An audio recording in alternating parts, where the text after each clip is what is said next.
What up? I need that sports encyclopedia. Where you at, Steve Kim? Got Trent in the cut. Coach JB. Yeah. Where you at, man? In the gym shooting, I'm Durant. You ain't shooting John Morant. Darnell is the Ball State legend. I'm the Warren Central High School legend. I'm proving with a reliable source, straight from the mouth of the horse. Smitty and JB and Smitty from West Coast to Yost. I love talking ball. It's nice to connect with guys that are like-minded and just are real and genuine. Better stay in your lane. Hop into You are fucking insane. Dude, what? You just will not give this guy his flowers. What is wrong with you? Oh, you must have thought I was a bitch. I am him. Use not it. What's the topic? With your logic when I flow. Big Komodo, how it's talking. Got to get back to letting the baby cry a little bit to see if they can soothe themselves. That's a bar. Issues get pressed so past it don't get sacked like bags and baggage. Smitty and Jason Brown killed it, yeah, it's a rap. We what the game's been missing. We switched it and filled the gap. I identified him after his third fight, and I said that guy should be a star. I'm so proud of the show, bro. The gap. Smitty and Jason Brown. Coach JB show.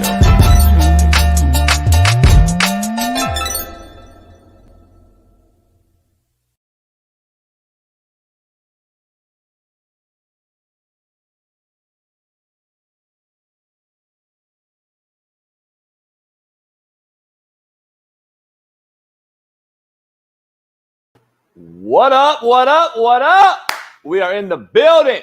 It is Tell the Truth Thursday, Truth Telling Thursday, right here on the Coach JB Show with Big Smitty, as we got a special co-host sit-in of the rest of the week, and we'll dive into that here in a second. Let's introduce the show. Pound that like, subscribe, become a member if you're not one, and become a member of our Discord, Slap Nation. Plus, our winnable /slap picks are hitting. So make sure you head on over to winnable.com/slap picks, which is associated directly with our Slap Nation Discord. Download the Discord app, find Slap Nation, and become a member today. We got a loaded lineup. Steve Kim joins us. Big Tank Johnson joins us. Someone that knows Dion Sanders and the University of Colorado program quite well. His name is Dana. We're going to dive into that as a special guest joining us. We're going to talk about a lot of things today, especially our latest update on Shiloh Sanders, as apparently he's suffered an injury. But we're going to dive into that as well. But first of all, let's get into it. Humility is a lost art in today's society. Social media has made it nearly impossible to be humble. Dion Sanders, Shedeur Sanders, and Shiloh Sanders, along with Dion Sanders Jr., are the number one trending topic on the internet today. Is it by design or purely blinded to what people say, think, or are they just oblivious? This latest social media and back and forth between a quarterback, a DB, a social media YouTuber, and a Hall of Fame player is quite a tale of where we have become in society. Humility no longer exists. Listen, I'm all for don't start none if you don't want none. Trust me, don't get me wrong. But let's be honest. This latest Sanders screaming on social media at certain players who have left their program screams to me desperation, like we've never seen from a coach, a quarterback, and a couple of sons. This is the modern-day version of the Jeffersons, only without Wheezy. All I can say is y'all better win. No more fucking excuses. No more victim cards, and no more pointing fingers and talking about what you're gonna do. Y'all ain't done shit but bust a few raps, walk a few fucking model shows. You ride around in big-time whips, and you chase clicks. The difference between me and you chasing clicks is I do a show now. You are the show now. Make it make sense. We're going to dive into it. Let's get into the show and talk some sports. Ryan Garcia tested positive for PED and probably will have the win vacated versus Devin Haney. He says it's all a target. He's being targeted. We'll dive into it with Steve Kim joins us later on. Celtics dominate the Heat, wrap up the series. The Mavs do the same in LA versus the JV team, the Clippers. And Luka's hobbled but played. Kawhi Leonard's hobbled but don't play once again. But seems to be addition by subtraction, like I always say. NBA ref says he missed Tyrese Maxey's travel before the 4-point play that ultimately won the game versus the Knicks last Monday night. We'll have Jeff Nadu joining us to talk. T-Wolves coach Finch is to travel to Denver to take on the Nuggets after having his fucking knee blown out versus the Suns. And another one bites the dust. Another Porter brother arrested on DWI charges. This is now number 3. One is suspended from the NBA for life. The other got 8 years in prison for killing somebody in a vehicle. And this one now obviously hasn't learned shit, or he doesn't care. He has zero value for anyone other than that fucking idiot family that seems to be on a streak like we have never seen before. But I don't know. I don't get it. But now the bet is, when does the actual good Porter fuck up and do something dumb? Let's hope not. Travis Kelce says he is too grateful to hold out for a deal and signed immediately with KC. So the Swifties will return. But before we begin, I want to introduce my sit-in co-hosts for the next 2 days, the owner, the operator, and the CEO of the Sit Down Crime Pod, the former Barstool betting legend, and one known for his haircut and don't give a fuck attitude, the Albanian nightmare, Lancaster's finest, the one and only Jeff Nadu. Clap it up. I don't have my clap. I don't have my clap thing because I'm in the studio. But Jeff, appreciate you sitting in the next 2 days. I know I had to get you up out of bed a little early. You're not used to getting up before fucking 9. Are you shitting me? But you know what? Each his own, brother. Live life. How many times have you washed your sheets this week already? It's Thursday.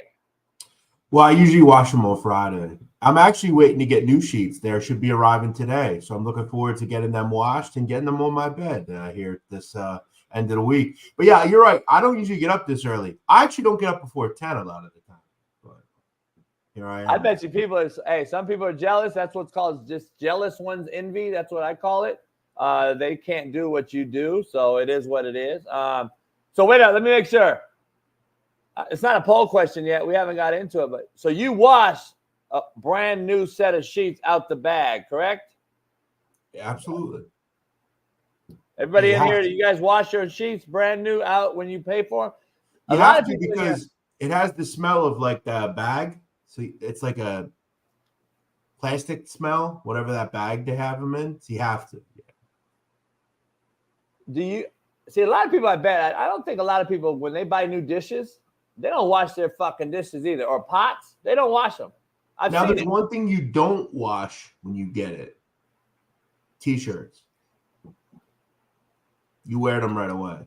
Oh yeah, I don't ever wash. I don't ever wash t-shirts. You wash your underwear? I wash other than t-shirts. Yeah. Yeah, I wash everything. Interesting. Okay, former. Okay, got it. Who would have thought that would be our topic of discussion 10 minutes into the show? Yeah. I mean, it is what it is. Let's right out the gate, Jeff. We're gonna dive into our quote of the day, brought to you by BetOnline.ag. What up, man? The real Coach JB here for the Coach JB Show with Big Smitty. We got a proud new sponsor, of course, for the second part of the year, and that's BetOnline. Continue to be your number one source for all basketball wagering needs, including pro and college hoops throughout the year. March Madness is here. Join us every Monday and Friday with Jeff Nadu as we will pick them and up-to-minute odds, stats, and trends. You can follow your favorite team's path to the playoffs with in-game live betting, contests, and all the best player props. Experience the world's best wagering platform anytime from your desktop to your mobile device. Head on over to BetOnline today. Become part of the team and remember to use promo code Believe, BLEAV, for 50% off plus welcome bonus on your first deposit. Bet online where the game starts. Peace. Jeff, quote of the day, a staple here on the show. You can chime in on this one. It is too hard to accept the truth when lies are exactly what you wanted to hear. I don't think people realize that we accept shit very simply and easily nowadays because we don't really want to deal with the hard realities, truth realities in life. I think we rather just hear a lie, whisper sweet nothings, and get past it instead of face it in the face. So I don't know. That's just a quote of the day brought to you by betonline.ag. Contrary to belief, brought to you by Prize Picks. Head on over to Prize Picks. Use the promo code CoachJB. Too many people prefer gentle lies over hard truths, contrary to belief. And I got two today. You cannot change things by loving them harder, contrary to belief. I think people think because I love you, baby, I love you though. She don't give a fuck. She don't care. And she's going to move on. She's already had two side dicks today anyway. Poll question brought to you by Winnable. Head on over to Winnable /slap picks. Jeff, this is going to be an introduction to the show, but will the CBA help lower bowl game opt-outs?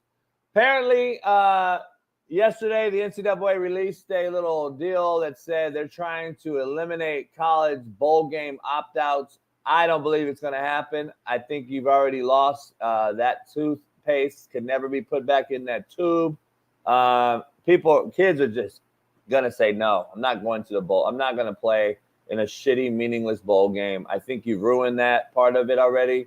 Now that they're going to come up with this collective bargaining, they're trying to give every player in college football some sort of revenue sharing, ad money, whether it's TV contracts, whether it's so basically what they're creating is the NFL.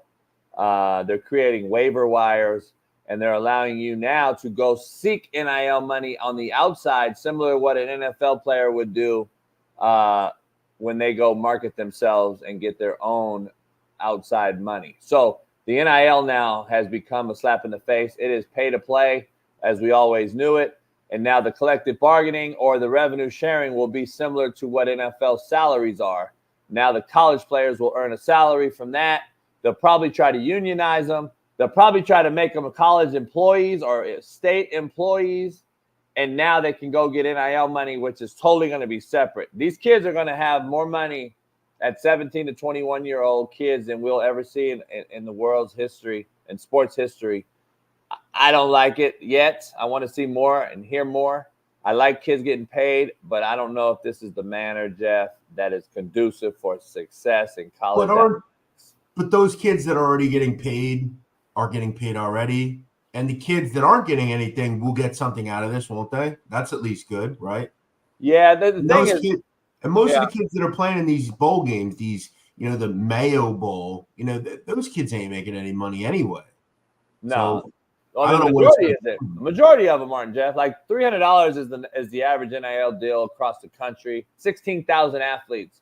So if you really put it down, 16,000 football players. If you really do the math, 1% of them are making, or less than 1% are making the Caleb Williams, Shedeur Sanders money. Like, let's be honest, there's outliers and everything. Those guys they're making a few $1 million. Then you got some guys making some 30, 40 grand, and then you got guys making 10 grand a month. Like, there's guys out there, but then there's guys that are making 350. And then I don't know what revenue sharing is going to do because it's going to eliminate, in my opinion, it's going to eliminate high school and junior college football in a way that I don't know if it's going to be in 10 years from now. Or I don't even know if 10 years, but we're going to be looking like, damn, where do we get what's our blood life? What is going to be college football's blood life? Used to be high school recruiting and junior college recruiting. What is going to be, where do you get your player? Eventually the portal will run its cycle, Jeff. You can't just keep pulling out of the portal. That's like, what do they call it? Cannibalization. They're eating each other. They're eating themselves. That's all. Eventually that will die out. There's no high school new fresh blood. There's no junior college fresh blood. And now we're just going to run out of portal blood. Right now there's 3,800 kids in the portal, Jeff, since in 1 week's time. 3,800. Well, I look at college basketball. It's the same there. Yeah, you're right. It's cannibalizing itself. They're eating each other. And, you look at recruiting, right? Recruiting used to be something you would do. That was a really strong way to build your team. You mentioned Colorado. As far as composite rankings on 24/7, do you know where Colorado is ranking-wise? There's about 130 teams. Do you know where Colorado is? I would say 110. They're not that bad. 80th. But 80th. What's crazy is, you know who's ahead of Colorado? Charlotte, Southern Miss, Florida Atlantic, Arkansas State, North Texas, Tulane. They're all way ahead of Colorado. That's why I think this thing is all so screwed up now. Like, it's interesting. I'm getting DMs from certain people that run a lot of this recruiting stuff that want to talk today. It's so skewed now because it's becoming mercenary business. So I'm just going to re-recruit mercenaries out of the portal. And it's ironic to me. I brought it up and now it's starting to blow up on the internet. I'm seeing other people like Sports Illustrated and other people start to use what I said on this show. I was the first one that I know of that said it. They say that these kids are soft and they're this and that, and that's why they can't play here. But yet Colorado's bringing in those exact players that left other schools for the same fucking reason. So it's like the most oxymoron take I've ever heard. It's hypocritical as shit. And now people are using it and everyone's tagging me like, JB said this a week and a half ago. Here's the thing about it. That's what everyone's doing now. They're taking everyone else's. So when Colorado sends that kid, he just said could not play because he's too soft, which they've said publicly.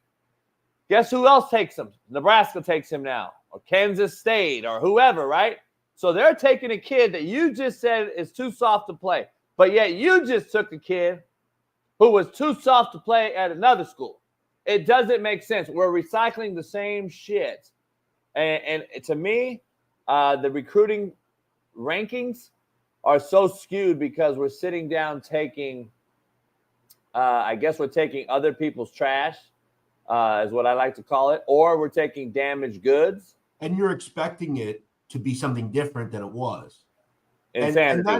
And that's something that I don't understand. Like, if you don't have the loyalty for your program and you're going to run at the work, the littlest thing that happens, how can you ever expect anyone to, when the going gets tough during the season, to not quit and to not fail? I don't. Well, here's the reason why. You're not building a program, specifically in Colorado.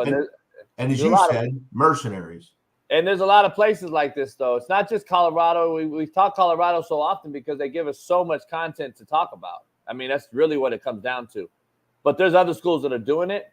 The issue is here, we're creating this lateral build instead of a vertical build, meaning we're only if we only recruit mercenaries and we bring in and we recycle mercenaries every 3 months is what they seem to be doing.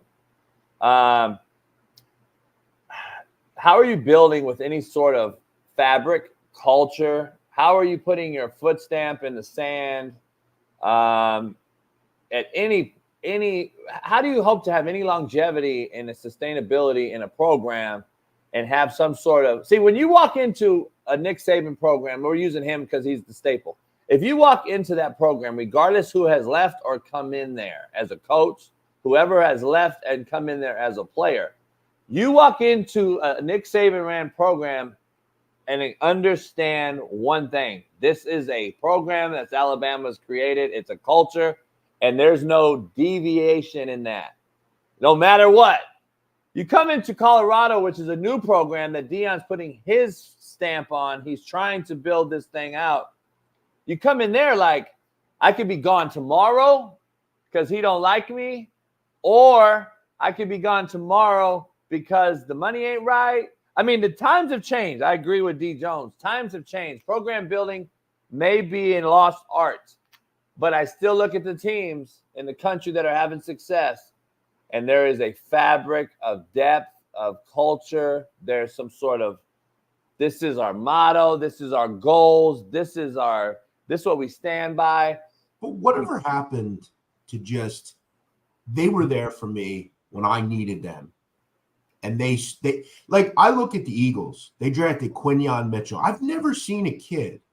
And one of the things I found to be fascinating about the kid was he stayed at Toledo his entire career, never transferred. And they asked him, they said, why don't you go to Alabama? They wanted you because this is the team that were loyal to me. They were there for me from the beginning. There's no kids like that left. Yeah. There's a certain level of like loyalty that you have to respect from a guy like that. Yeah, it's interesting. I see Big Titty Keith in the chat. He says the dumbest shit ever. He said, JB, you did that in JUCO too. No shit. I'm at an 18-month institution, you fucking fat, lard piece of shit. Do you understand the difference, you fucking idiot? Do you understand that this is why I have a viral clip out there saying that this current Division I landscape is JUCO? And then you came on here, Keith, last week and said, how is it JUCO? But now you just said I did it in JUCO, you fucking moron. See, this is the problem. We got these fucking idiots that have no clue about it because they bag groceries all day and they try to keep their fucking nipples off their kneecaps. And that's the issue in Keith's case. Keeping your nipples off your kneecaps. Stop talking, Keith. You don't know shit. Let me break down. Some other idiot in the chat said that Alabama lost more kids in the portal than Colorado. Well, that's not true. You're fucking lying. You're lying. Not for nothing. Ask yourself why though. Nick Saban retired, and the legend left. You're trying to pick and choose when you want to talk about stuff. Like we forgot the best coach in the history of college football retired. It's unbelievable, some of the comments, dog. And if you look at the title of the guy's name, it's CU football something. Of course. Oh, shocker. Let's dive into all you guys in the chat. Comment on the poll question, though, as I get a violation warning on TikTok. Comment on the poll question. Will CBA eliminate bowl game sit-outs? I don't believe it will. I think kids are stuck in their ways already, and I think it's too late to put the pace back in the tube, and I just don't think it's happening. So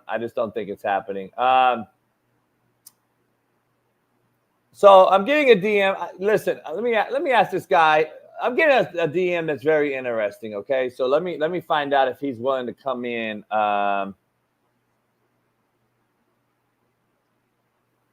Let me see. Hold on. I'm talking to this guy that has some information.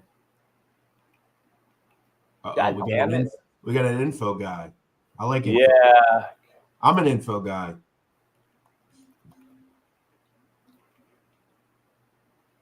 Let me see here. Bailey, let me get the link real quick. I'm going to see if I can pull off a string out the hat here. Shout out to everybody in the chat right now. Shout out to everybody. Avon Barksdale, my man. What's going on, Avon? Shout out to everybody in the chat. Coach is trying to work his magic here. Let's see what he's got cooking. There's a report out of Colorado that something is up, and this guy says he stands by his story that he has published. He is a Heisman voter. He has a vote in the Heisman every year. So he is someone. Let's see if I can get him on. I just said, come on the show then. Leah, what up? Baby girl, what up? All the ladies in the house, what up? The ladies always come when Nadu's on.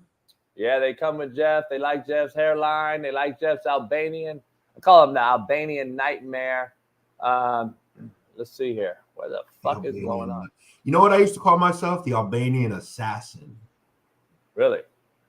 Yes. Albanian assassin. My mouse is not working in this room. All right, let's see here. Let's see if we can get the guy on. He's got some insight on some things, so we'll see. Let's move on, Jeff. I want to dive into our lead up and our lead in. I started by saying humility is kind of a lost art because of social media and certain things. I truly believe that we cater to social media more than anything. But I got to ask you, start the show off. Ryan Garcia tested positive for PEDs yesterday and has since denied it. And he probably will have the win vacated, Jeff. What do you think about that so far after all the Devin Haney back and forth? Well, I always get a kick out of he immediately denied it. Of course he denied it. It's you could be in a lot of texts. I didn't lie. Well, yeah, but we have you're lying. I didn't do it. Listen, this is a great way to do things. You deny, make them prove. Look, I'm not. I'd like your Steve Kim's opinion on this. By the way, shout out Steve Kim. I heard Ryan Garcia's father mention Steve Kim multiple times. Very funny. Right after the fight, he was one of the first people he called out. That was so funny. Fuck you, Steve Kim. But yeah, I mean, this is it's hard to argue with tests, right? Blood test. You know what? Shit, I fucked up. Hold on. We got a guy, man. God damn it. I'm tripping. We got a guy. Who is this guy? No, I got another guy too. I got Coach is bringing man. random guys in off the street. Jeff, I got guys, man. Make sure they don't show their dick when they come on or something. That's a problem on YouTube. I've seen people in the mob community. They'll invite people on and they'll plop their dick out on camera. Damn. Make sure you don't do that. This guy, I don't know his name. I don't even know what Coach is doing here. He's just bringing random people on. I don't even know. I got some things going. The realest show on planet Earth, Jeff. We also got Dr. Jesse Morris, who actually dropped the story last night. He got the story from the guy that published the story. And I believe we're going to get both people on. So Dr. Jesse Morris is going to dive into not only this whole PED allegation, so we can get a doctor's perspective on really what it is Ryan Garcia took. Plus, we're going to dive into a breaking story that's happening coming out of Colorado. If I don't want to say it yet until I can get this guy's on. It almost seemed with the Ryan Garcia thing, it almost seemed too choreographed to me. Like, oh, yeah, I'm going to play everybody so you think I'm nuts. And then I already know I'm going to win because I kind of took something and I'm going to beat him regardless. Kind of knew like he already knew something to me. Yeah. He's a little too easy to me. That's all I'm going to say. Yeah, it could have been. I don't know. He bets $2 million on himself. Like, it almost seemed like he knew what was going to happen. Yeah, it's very interesting. Because he dominated the game. He dominated the fight. I thought he dominated it. Like, he made a really good fighter look very pedestrian. That's what I'm saying, man. Like, and now you got a deal that's PED related, and now your deal. I don't know. Like, he also predicted an earthquake on June 6th. So, we'll see. Which may or may not happen. People predict the world's going to end a lot, and that never happens. Have you seen the movie Late Night with the Devil? No, I haven't. You gotta watch the Late What is Night. that on? Man, it's like I've never seen. It's like 97 rating on Rotten Tomatoes, so that caught my attention. So I went and watched it. Night with the Devil. Hey, man, you need to watch it, Jeff. It is a really serious telltale sign of what's going on. And after I watched it, I actually went back and rewatched it to make sure I wasn't crazy. It's almost telling a tale on not only the Grove, where apparently Ryan Garcia was abducted, that he came out, but a lot of these celebrities have obviously been operating out of the Redwoods here in California at the Grove, which has basically been a P. Diddy sort of retreat area. And this movie kind of exposes it in a lot of different ways, kind of real subtly, though. You got to watch it, and it's really kind of a deep movie, by the way. So you're under the belief, and you're under the belief that there is a global cabal of people that run things, and they all interact, and they go to places like Bohemian Grove, and like you're in belief of that. I do think there's a higher up than us. I do believe. So how would that work? So like your Vladimir Putins, your Xi Jinping's, your Kim Jong-un's, your Joe Biden's, or all the world leaders. You're saying they work. How does that work? Is there one insular individual at the top of it? Is it like the mafia where you have a boss and everybody underneath him? How would that even work? And who is that? And where are they based? Are they based in a certain area? Is it Antarctica? I don't know if you've noticed, but Antarctica, we're starting to see all the countries have some sort of base there. How would that even work? So listen, I know you've met some famous folks. I've got to hang out with these famous folks. When you get a lot of billionaires in the same room, a lot of billionaires, like it's like kind of like racial tension. It's like, brothers want to hang out and defend brothers. White boys want to hang out and defend white boys. Hispanics want to hang out and defend. That's what they say, right? You might divvy off and have homies from other races and all that, but the race itself is going to stick tight to the race itself. When you're a billionaire, Jeff, you usually know and kick it with billionaires. Sure.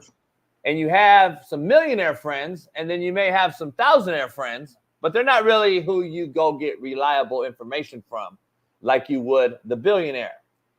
You're not going to believe a white boy over a brother unless you've known these same people for your whole life. This is how it works, in my opinion. This is similar in that regard. But I've met some folks that have money that seem to think that there is a real sort of hierarchy in this. Let's stop that moment. Let's dive into this real quick. We got our main man, Dr. Jesse Morris, for about 5-10 minutes real quick, breaking some news. Hey, Doc, I appreciate you jumping on a Thursday with Jeff and I. Let's dive right into it. I got a DM from somebody that you and I talked to about last night. I'm trying to get him on the show right now that he broke a story. You posted the story. Go ahead and explain it. So it looks like the Sports Illustrated the Buffs Denver area ended up posting that Shaun Sanders had a significant injury to his shoulder. Based on video, it's likely his left shoulder, and is underwent surgery that's going to take him out for, sounds like 6 months or at least probably 4 months. Obviously, we don't have specifics. We haven't had confirmation. Dion's kind of in his own charades. But when you look at the video from him, like shadow boxing Garcia, whatever day it was, you can see that he's wearing a brace on his left arm. You can kind of see it like a black brace, like right here. That is usually for a dislocated shoulder and a torn labrum. Classically, guys wear those because it basically holds the ball. And if not, it just keeps popping out of the socket. When you have a labrum, think if I took my arm off and we looked at it, this would be noon, this would be 3, 6, and 9 in the back, like a clock. That would be how you would describe the labrum. Traditionally, we tear at noon, kind of towards 3 o'clock, the front part. But then a lot of times it has a tendency to shift to the back because that ball's kind of bouncing. And a lot of the times when that happens, you can see it right here. When he rotates on his left shoulder, you can see it. See it right there? It's very, you have to know what you're looking at if you see it. It's very quick. But when you have that, a lot of times the ball will bounce in the back and it starts to tear the back of the labrum, because the labrum is basically a ball holding in a socket, and it's a thick piece of cartilage that holds it like that. So what can happen is, if you start to tear, that ball tears out of the socket, well, it has to tear that in order for it to get out of the socket. Now, it will pop back in usually. Sometimes it needs help. But then a lot of times it starts bouncing out the back, and it starts to tear the back part of the shoulder, which is posterior.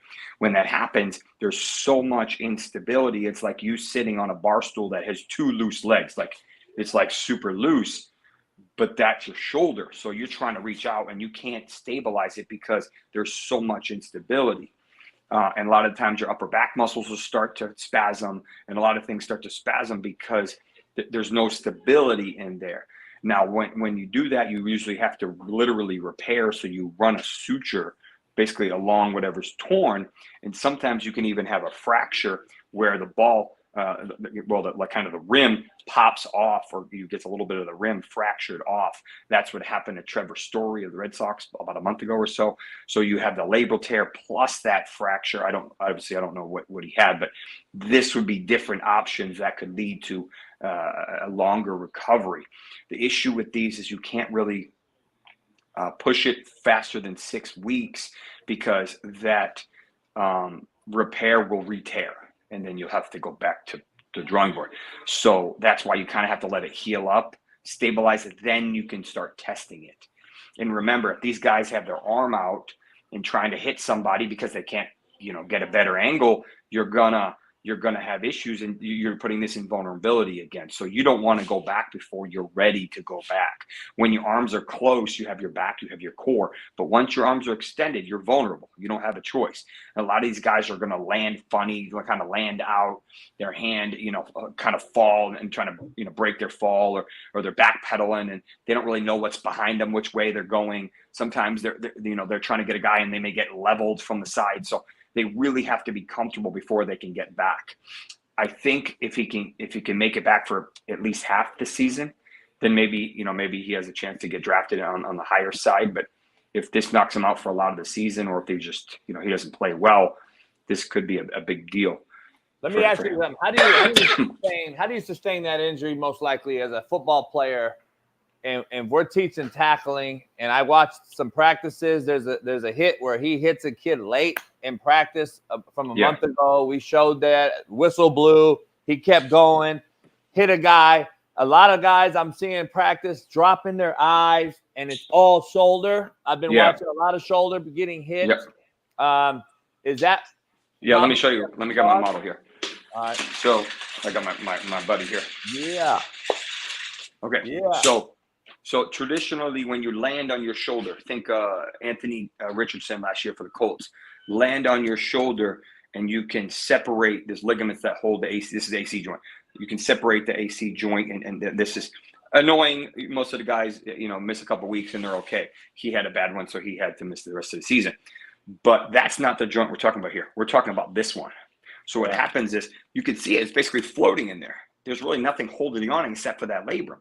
So if you land and you clear and you literally land flat, and this, think about how much force, or if you're running into someone and you basically use your shoulder to kind of hit them, then and that's in isolation, especially some of these big guys, think about how much vulnerability. Now, the more you have your arm out, the more vulnerable that joint's going to become.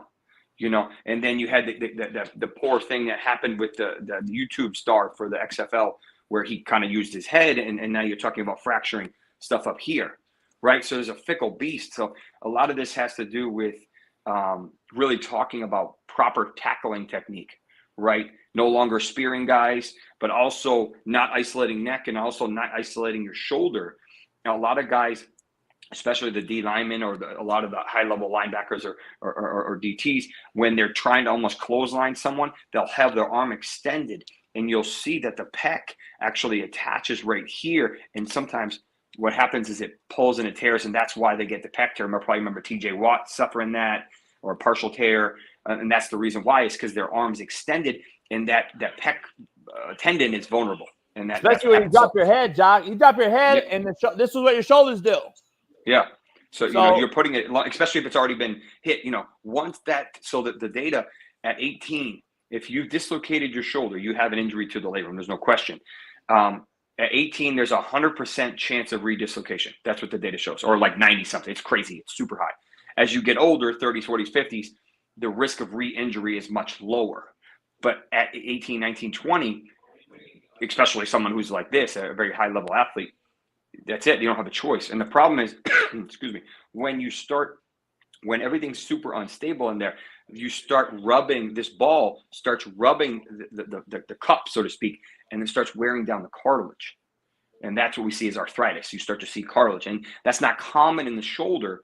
And except you have a fracture, you have a dislocation, you're a baseball pitcher, or something like that, where there's a lot of instability.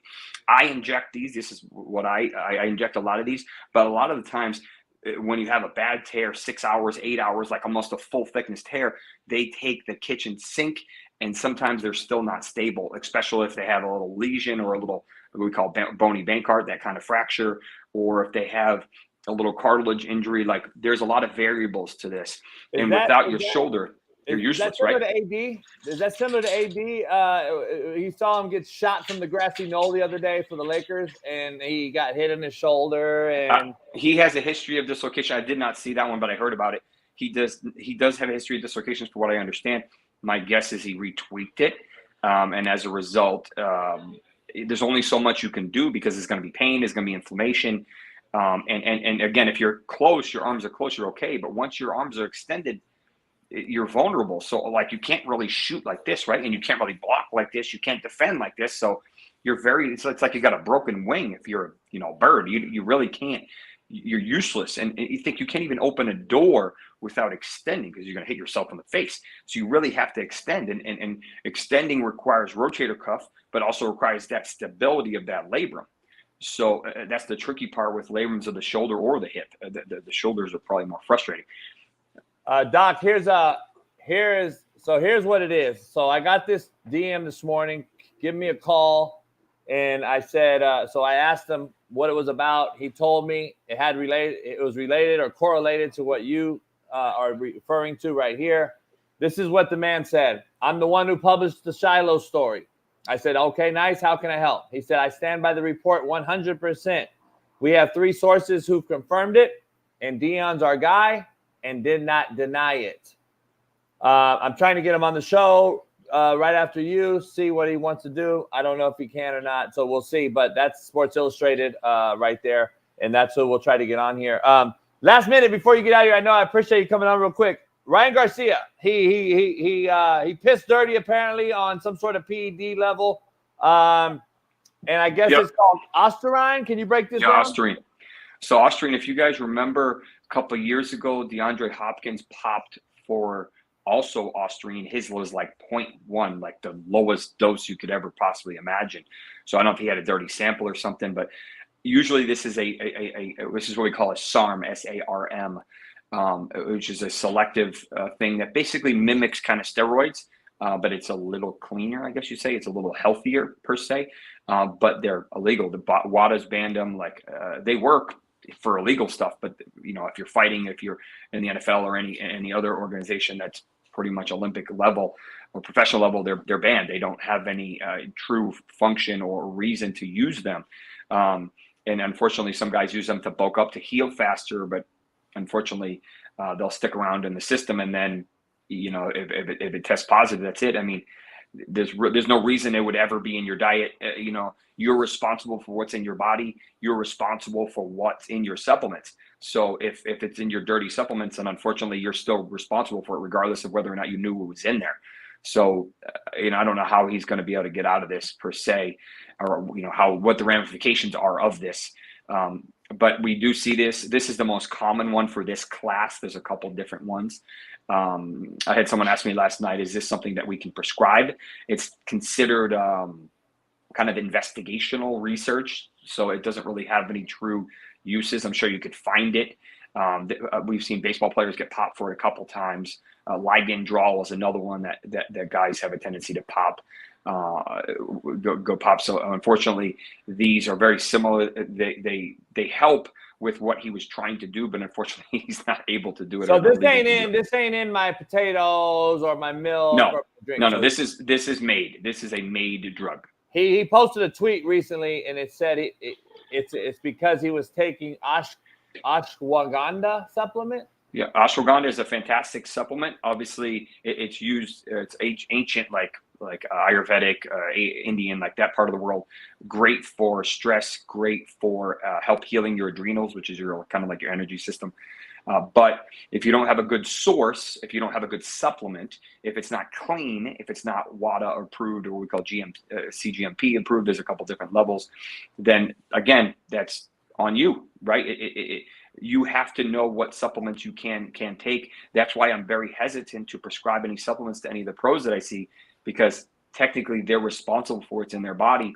If it tests positive, they get popped. That's on them, regardless of how they got it or whether or not they knew it was clean or not. So they really have to be very specific about what supplements would they take in any type of meds or things that they're helping with, because at the end of the day, the buck stops with him. Yeah, no doubt. Man, Doc, hey, I appreciate you jumping in. Who's your favorite draft team this draft? Who won for you? So it's hard to argue what the Bears did. My local Dolphins I'm a Patriots fan, so we have a discrepancy there. But they had a fantastic draft for not having a really good position. They had a lot of guys fell to them. They got faster, which is kind of scary. Patriots, I was pretty happy with their pick. I kind of conflicting with May, but I think in general, I think he has the potential. They set him up for success. They went crazy. They got several offers. Mayo just announced they got several offers for that pick, and they denied them all, which is probably something that Belichick wouldn't have done. As we remember, he loved to trade back. That was his thing. But and then the Penix was very interesting. We talked about that last week or whatever week it was. But I think a lot of teams got better. But I think there's a couple teams that got really good. The Bears, I think the Patriots made a big step forward. I think the Dolphins did. The Steelers had some good plays. And then there was a couple choices that were interesting. Why did the Bills trade back? They lost that 5th-year option or whatever they call it, which is basically what Ayuk's dealing with now. They gifted Worthy to their number one pretty rival, in my opinion. So it'll be interesting. I think that we will see Rashee Rice probably get a 8-game suspension, 6 to 8, somewhere a big suspension. So I think that's what they're trying to kind of make up for that. Yeah. So it'll be interesting to see how that plays out. Yeah, interesting. Man, we always appreciate your insight, brother. Enjoy the weekend, and hopefully it's not hot and humid. Well, the Formula One's here. Oh, shit. All right. I gotta come see you, man. I gotta get you out here one day. Appreciate you, brother. Enjoy the day. I'll see you later on. Take care. Peace. Dr. Jesse Morris, clap it up for the insight. We had to get him on last minute. We're trying to get another guy on that broke the story on Shiloh. People say that the people that talk shit that say we got a hard on for Colorado and Dion, it's crazy because I got an alumni that's actually interviewed Dion on the show every other day that says the same shit. He fucking talks about them too because they make it easy, Jeff. Right. If this is the thing, and this is, you talk about us Colorado, because they're constantly involved in something. There's always some nonsense going on out in Boulder. And again, they bring it on themselves. You made a great point at the beginning of the show. Eventually, though, it's going to be time to put it on the field and put it all together. And you have a massive target on your back. Last year, it was like, oh, okay, cool. Dion has a lot of celebrities there. It's cool. And then they fell apart and it was funny. Now it's going to be really like culture defining and coach defining. If they go out this year and are the same, that hurts Dion a lot. Here's the thing about it, Jeff. Next 5 minutes, we'll take a break and then come back and talk for 30 before Steve Kim. I got to ask you, here's the issue. We've anointed Dion as a great coach because he was a great top 5 probably ever NFL player. And I don't know, this is, again, in the same regard to my humility statement to start the show. We've lost humility because of social media. We've also anointed mids, as you like to say, as goats because of social media. We anoint more people in this era than I've ever seen anointed in our history of fucking life because of social media. And we anoint guys because they're famous, they're popular, they were on Barstool, they were on NFL Network, they were coming off the NFL Hall of Fame speech. They did great things as players. We know how legendary they are. But he hasn't really coached. He's just one of the most famous, transcending football players of all time. And we anointed him as a coach because he went into a Jackson State HBCU and had a decent success there seemingly overnight because you are who you are. Like, just think about it. If the Dion Sanders figure goes into most places like that, he's going to have success because a lot of folks find out, oh, Dion Sanders, I want to play for him at HBCU. I mean, clear is what happened. We know. He seamlessly transitions to a Power 5 in Colorado, and we see kind of where your deficiencies are at. How is his deficiency seemingly going to just get great in a year? And we also don't know if his deficiencies as well are going to be masked even further by the fact that he's coaching his own son, and it makes it a little easier. What happens when the son's gone? Because contrary to what we believe, the son can't play more than a couple of years in college football. Eventually he's going to leave. And then what? Then how's it work? He's got all his sons. I like the Travis Hunter kid. He stays out the way. You know, he plays little video games and shit, but he stays out the way. I like how he's approaching it. It's interesting how yesterday all these guys, Dion included in this, which is the alarming part. We have a Hall of Fame player, current head coach of a Power 5, on commercials with Nick Saban. And then he comes at this kid, and then this kid goes back at him. Then Shador and Shiloh gets involved. It's like you and I, Smitty, Jeff, like you and I and Smitty. And you know the funniest thing about these guys, and I heard them say it on the Twitter Spaces they were on. They always lead with, "I don't really care. I don't care about these people." But like, if you don't care, why the fuck do you do this shit? Like, why are you even giving these people any sort of? I don't understand. Like, I don't really care, but hey. He also, the older son came out, Dion Sanders Jr., who runs a lot of their social media apparently. He came and called a friend of mine, Mike, called him right here, Mike Farrow, who comes on the show quite often, who's a big-time reporter for college sports. He said, "You so bitch-made, dog. It don't even make sense. You wrote multiple articles talking down on the family, but when we finally respond, we're thin-skinned." This is literally being thin-skinned. Like, listen, Mike only reports like college football news. He's not just attacking Dion Sanders' family. Like these people think, I think this group thinks that they're being like singled out. No, you're fucking singling yourselves out for everybody to grab. But this is what people on the internet do. It is constantly, they're the victims. They're the, even though they've inserted themselves in every situation, time and time again, we see that they're shitbirds. They're the victim. Always. This is what these people do on the internet. Always. Victim, victim, victim. I don't know why I'm being persecuted. I don't know why I'm being laughed at. You make it easy. Notice no one's talking about Travis Hunter. I know. They don't. He's not around this shit. Well, no one sees these other players either. I don't see anyone else on their team either.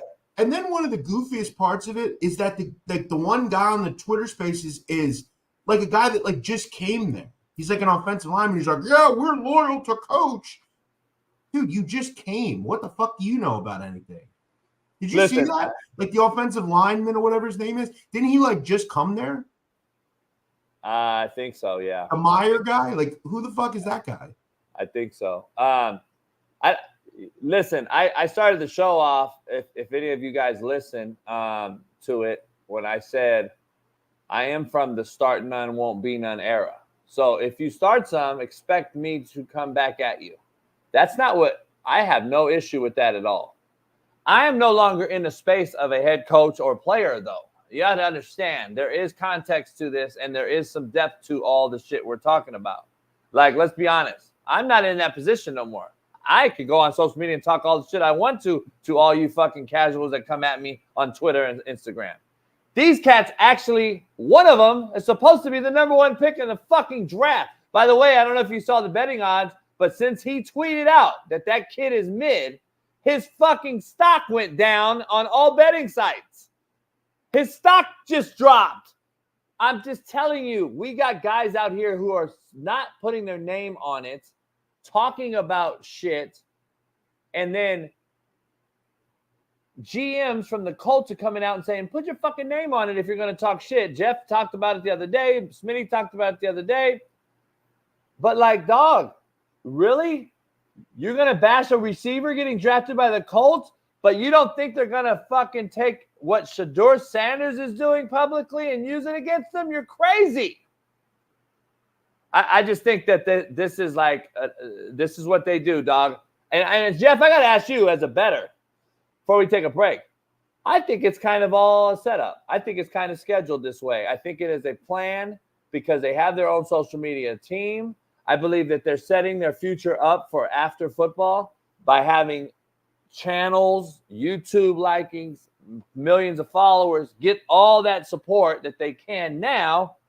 So their brand is bigger than just football, because I don't believe Dion really truly thinks that his two sons are longtime NFL players, because I know Dion's smarter than that, and I know Dion knows what is really elite at the NFL level, and there's no way he thinks his son is an elite quarterback and his other son, who's hurt right now, is an elite DB in the NFL. Now the thing is, this could work really well for him, and it could work out, and he could be LeVar Ball in the end, where two of his sons go to the NBA, and that's that. Or it could crash and burn, which so far it's crashed and fucking burned. So look, he's throwing all his eggs in the basket, and right, he is setting them up long term, because they're never going to have to, work a regular job again. That's the great thing about social media. But yeah, he's putting a lot of targets on their back and continues to do so. Yeah, that's all I talk about is the target that I'm for the kids. I'm for the babies first. I just believe we're setting these kids up for massive failure in this space at the end of the day. And by the way, Ted, the commenter, Ted, explain one thing we've said that's not a fucking fact. This is all a fact. This family is a clown show. They just are. I mean, what are we missing here, Ted? I don't know. So Ted we talk says it about sounds more like jealousy. Here's the thing about it. We talk about it. It's an opinion that we discuss that most shows do not, because they're scared to discuss it, because Dion is the name of Dion. Like, he is who he is. People are scared to actually – everyone's so gray area. Everyone's so gray area about it. And I'm tired of it. Tell the fucking truth, homie. Like, I'm tired of the fucking gray area shit. Like, they all go about it. If you watch anyone's shows, they all say what we're saying, but they don't use it in the same exact manner or context, because they want to be cool with Dion and have an interview with him at a later date. Or they want to be cool in social media with them. And so they I didn't bash you. I just said that, nah, dog, you can't have it both ways. Like, you can't have it both ways. You're either calling it out for what it is, or you're not. I just think these cats are so gray area with it, dog. It blows my mind. And then people call. See, we used to be able to have an opinion on anything we wanted, Jeff, have a conversation about it in public, at a bar, at a barbershop. Now you can't do it, because you're right-winged, you're left-winged, you're racist, you're a race beta. No, but see, that's what it's going to turn into. Look, two white guys talking about black guys. They're talking about, they hate black families. It's no. We're just talking about what we all see, and that this clown show, this family's a clown show. That's just the truth. I know you don't want to hear it. I know it hurts your soul, but it's true. Wake the fuck up, get your head out of the fucking sand, and face the fucking music. Don't we talk about, like, Calipari on this show and said that he sends more guys to the NFL or NBA than anyone, and he can't win, and then he should get out of Kentucky, and then he actually leaves Kentucky, goes to Arkansas, and actually that was Matt and I, me, Jeff. Oh, 3 white guys talking about a white guy. I didn't hear no fucking problems, homie. I didn't hear no issue. We talk about these guys all the time, but when we talk about Dion now, it's race baiting or it's racist. Get the fuck out of here. You guys are full of shit. And Max Hess says, yeah, like, people hate black excellence. That's what we're doing. We hate on successful black people. It doesn't matter. I think Max is with us. I think that's what he's saying. He's using it to say that. Oh, yeah. No, he's doing it to troll. Exactly. But it's like, no, it wouldn't matter. The Kardashians are assholes as well. I mean, that has nothing to do with race. I talk about more dumb white people on this show than fucking anybody. So I don't know what the fuck they're talking about. Exactly. I don't really care. And if you don't got haters, then you ain't doing something right. But it is what it is. We got a couple things to break or talk about. I'm waiting on this guy. I would love to get him on. It seems like he's now not responding, but we'll see. And he hit me up. So we're on TikTok, Instagram, TikTok, Twitter. Pound the like, subscribe, become a member. Let's move on real quick to some NBA. We'll take a break in about 5, Jeff, real quick. I'll get me some coffee, take a piss before Steve Kim. The Celtics dominate yesterday in big fashion. They win that series 4-1.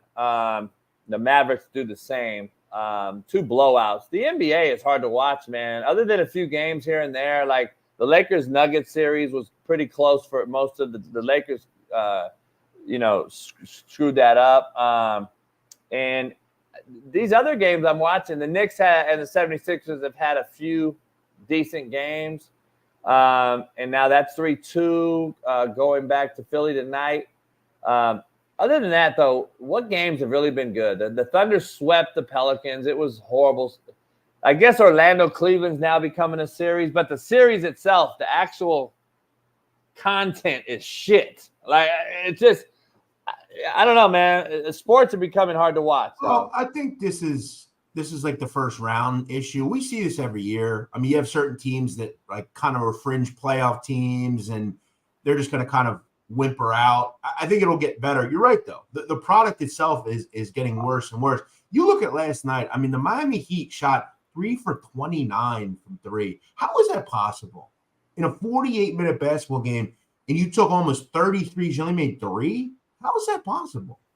I'm still trying to understand that.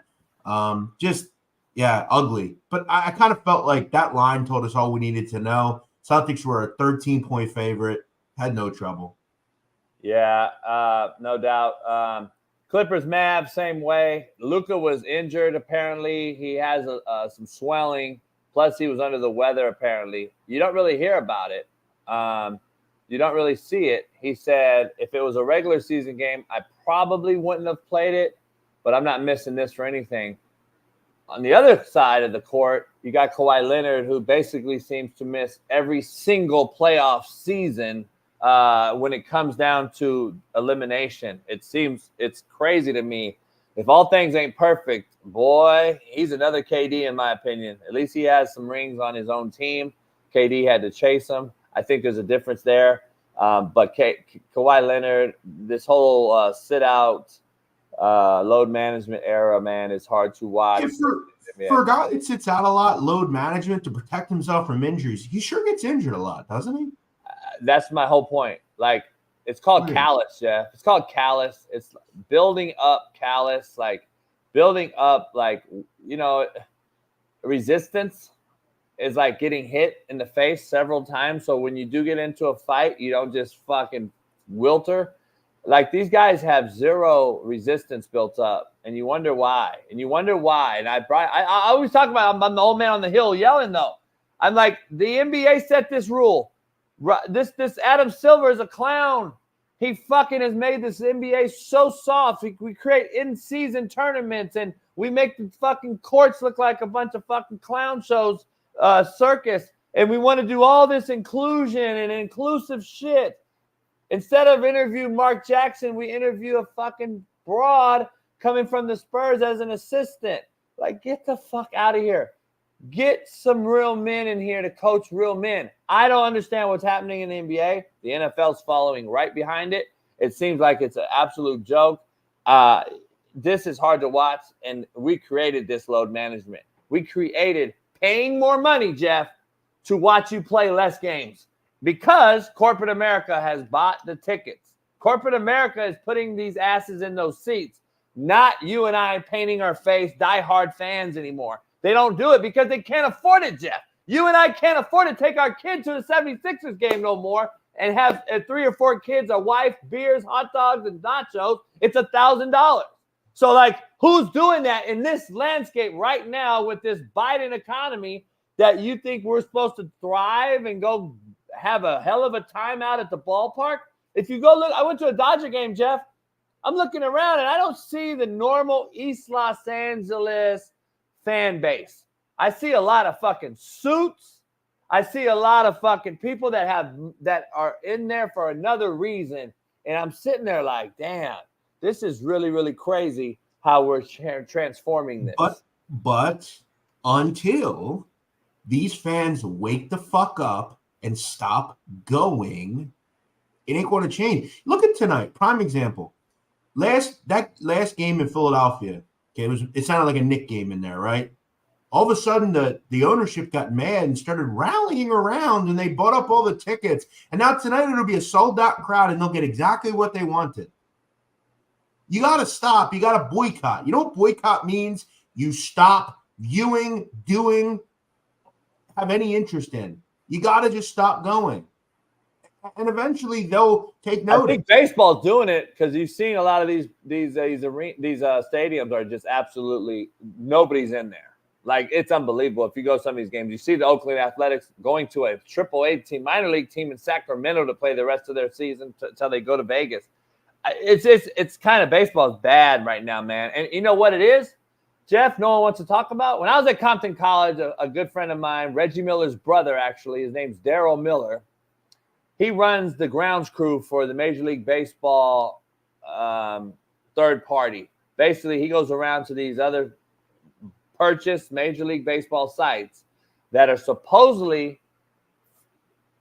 to entice inner city youth to play American baseball. Okay, so Compton College was the first facility made by the Dodgers and the Angels and Major League Baseball. Darrell Miller was the groundskeeper there. I was the head coach at Compton College when it happened. So we would always bullshit talk outside. And you know, Reggie Miller, Cheryl Miller, and Darrell Miller, brother, sister, are from out here in SoCal. So I've known him for a while. We got to bullshit when I was there. And he was like, JB, this is to bring black kids into baseball. Well, black kids are American at the end of the day. Regardless of color, they're fucking American. This is why Major League Baseball, in my opinion, is suffering at an all-time high in as far as attendance goes. There's no Americans playing this sport. It's not gotten better. It's gotten worse. People look at the skin color and say, oh, he's black. No, he's not. Until you open his mouth and you're like, oh, shit, this motherfucker speaks zero English. That is saturated across Major League Baseball. There's no Americans playing the sport, period. And it's losing in the inner cities of our youth all across America. There is no more over the line, three flies up, shit we used to play growing up in the hood.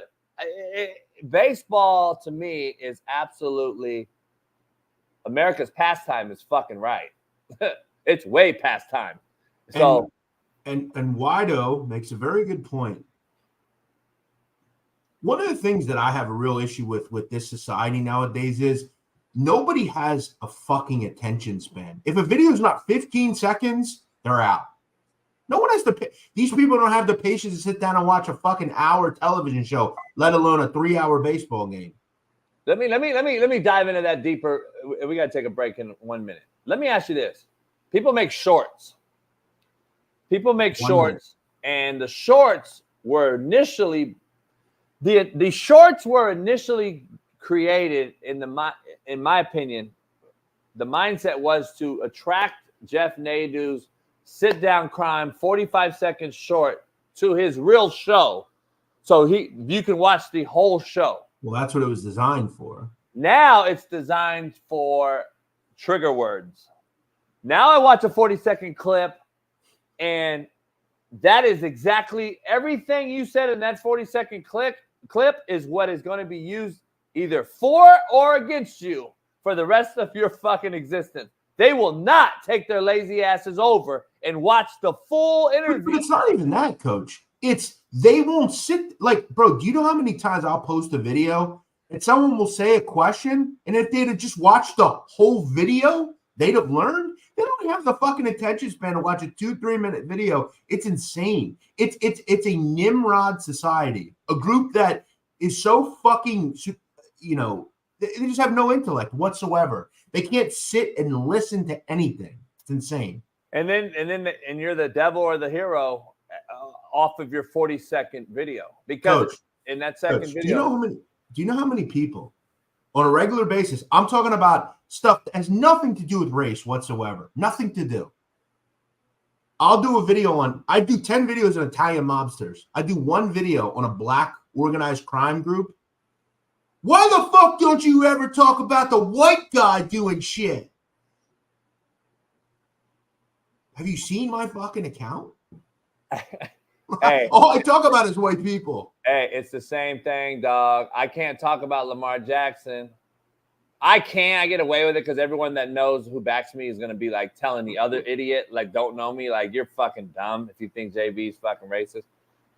That's the funny part about it. So I'm always going to keep doing it. But by the way, majority of the good quarterbacks in this league now are black. You fucking idiots. So if I'm going to discuss someone, it's going to be who's fucking either in the media for something, whether it's a click, a like, being good, or being shitty. You're probably in a 90% league that's black played is going to be black. Sorry. Hey, guess what? You want me to find the one Austin Reeves clip and talk about how shitty he is? The one fucking white guy on the Lakers roster, you fucking idiots. How about the one other white guy, Joker? Can I bring him up? Because everyone else is black, you fucking idiots. Let's take a break real quick for 5, Jeff. I'm going to go get me some coffee, take a piss. We'll be back on TikTok, Instagram, Twitter, and everywhere else in about 5 minutes. I'll see you on the other side. Here, this is the infamous one of the palm trees at Ash 8. Can't fucking believe you. See this fucking belt? You see this? Who just eats a whole fucking palm tree, man? You guys are fucking shitting. Just fucking unearthed the motherfucker. Ate the whole fucking thing. Like, who eats a whole fucking palm tree? Like, you fucking shitting me? Are you fucking shitting me? Now, let's check now. Who did it? I'm gonna look at the fucking camera. Who fucking did it? Sit down. Sit down. Sit. Sit down. Now, do we understand each other? Excuse me. There is no more fucking up palm trees. I'm tired of spending all this money, and now I've created a whole fucking barricade for you. So I don't want to have to dig this bitch out. I'm fucking dead. I'm old, my back hurts, I'm fucking stiff as a porn dick. Come here, sit down. Sit down. Boy, if you don't sit your ass down. Now, you come over here with me. Come on. Here's what I had to do to fucking stop you. And I got a better, beautiful, bigger tree. So now we are shitting in tall grass. Replanted it, bitch. Soiled it up. Put a little trellis in here. Put a bunch of fucking stones. Look like Stonehenge around this bitch. And now, Ash, are you gonna fucking try to dig this bitch out? Are you gonna do this? Are you gonna do this again? So I had to. Ash, remember this? Remember you ate this? Did you do this? He ate once. I put this little moat around it. And just a sitting area. Come over here. We got the flat stick basketball court and driving range. So if I ever want to pull out the big dog, that's our net. All we do is just slap down our driving range, you know. Bam, swing away. And that's where we swing into the net. Jimmy crack corn on this hoop. And here's my RV parking where I park the whips. Let's take you out and show you a few. Out these double gates, I'll show you a few cars. Come on out. So right here, of course, is the bad boy. The last year they made this Cadillac EXT, one of a kind. Can't find these anywhere. And then you come out here, we got the 650i, BMW, rag top, 500 to the rear, white interior. You know, you can't beat it. This is my baby though, my truck. Full sound, custom sound system in both. Top notch, only as I do. And obviously, this is my crib. Oops.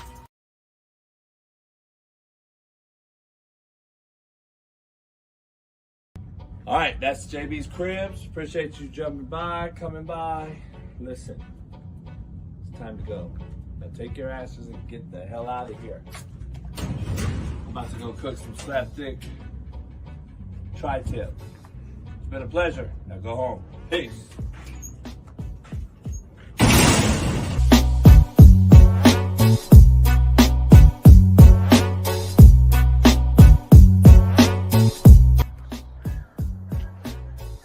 Get to look down on the property.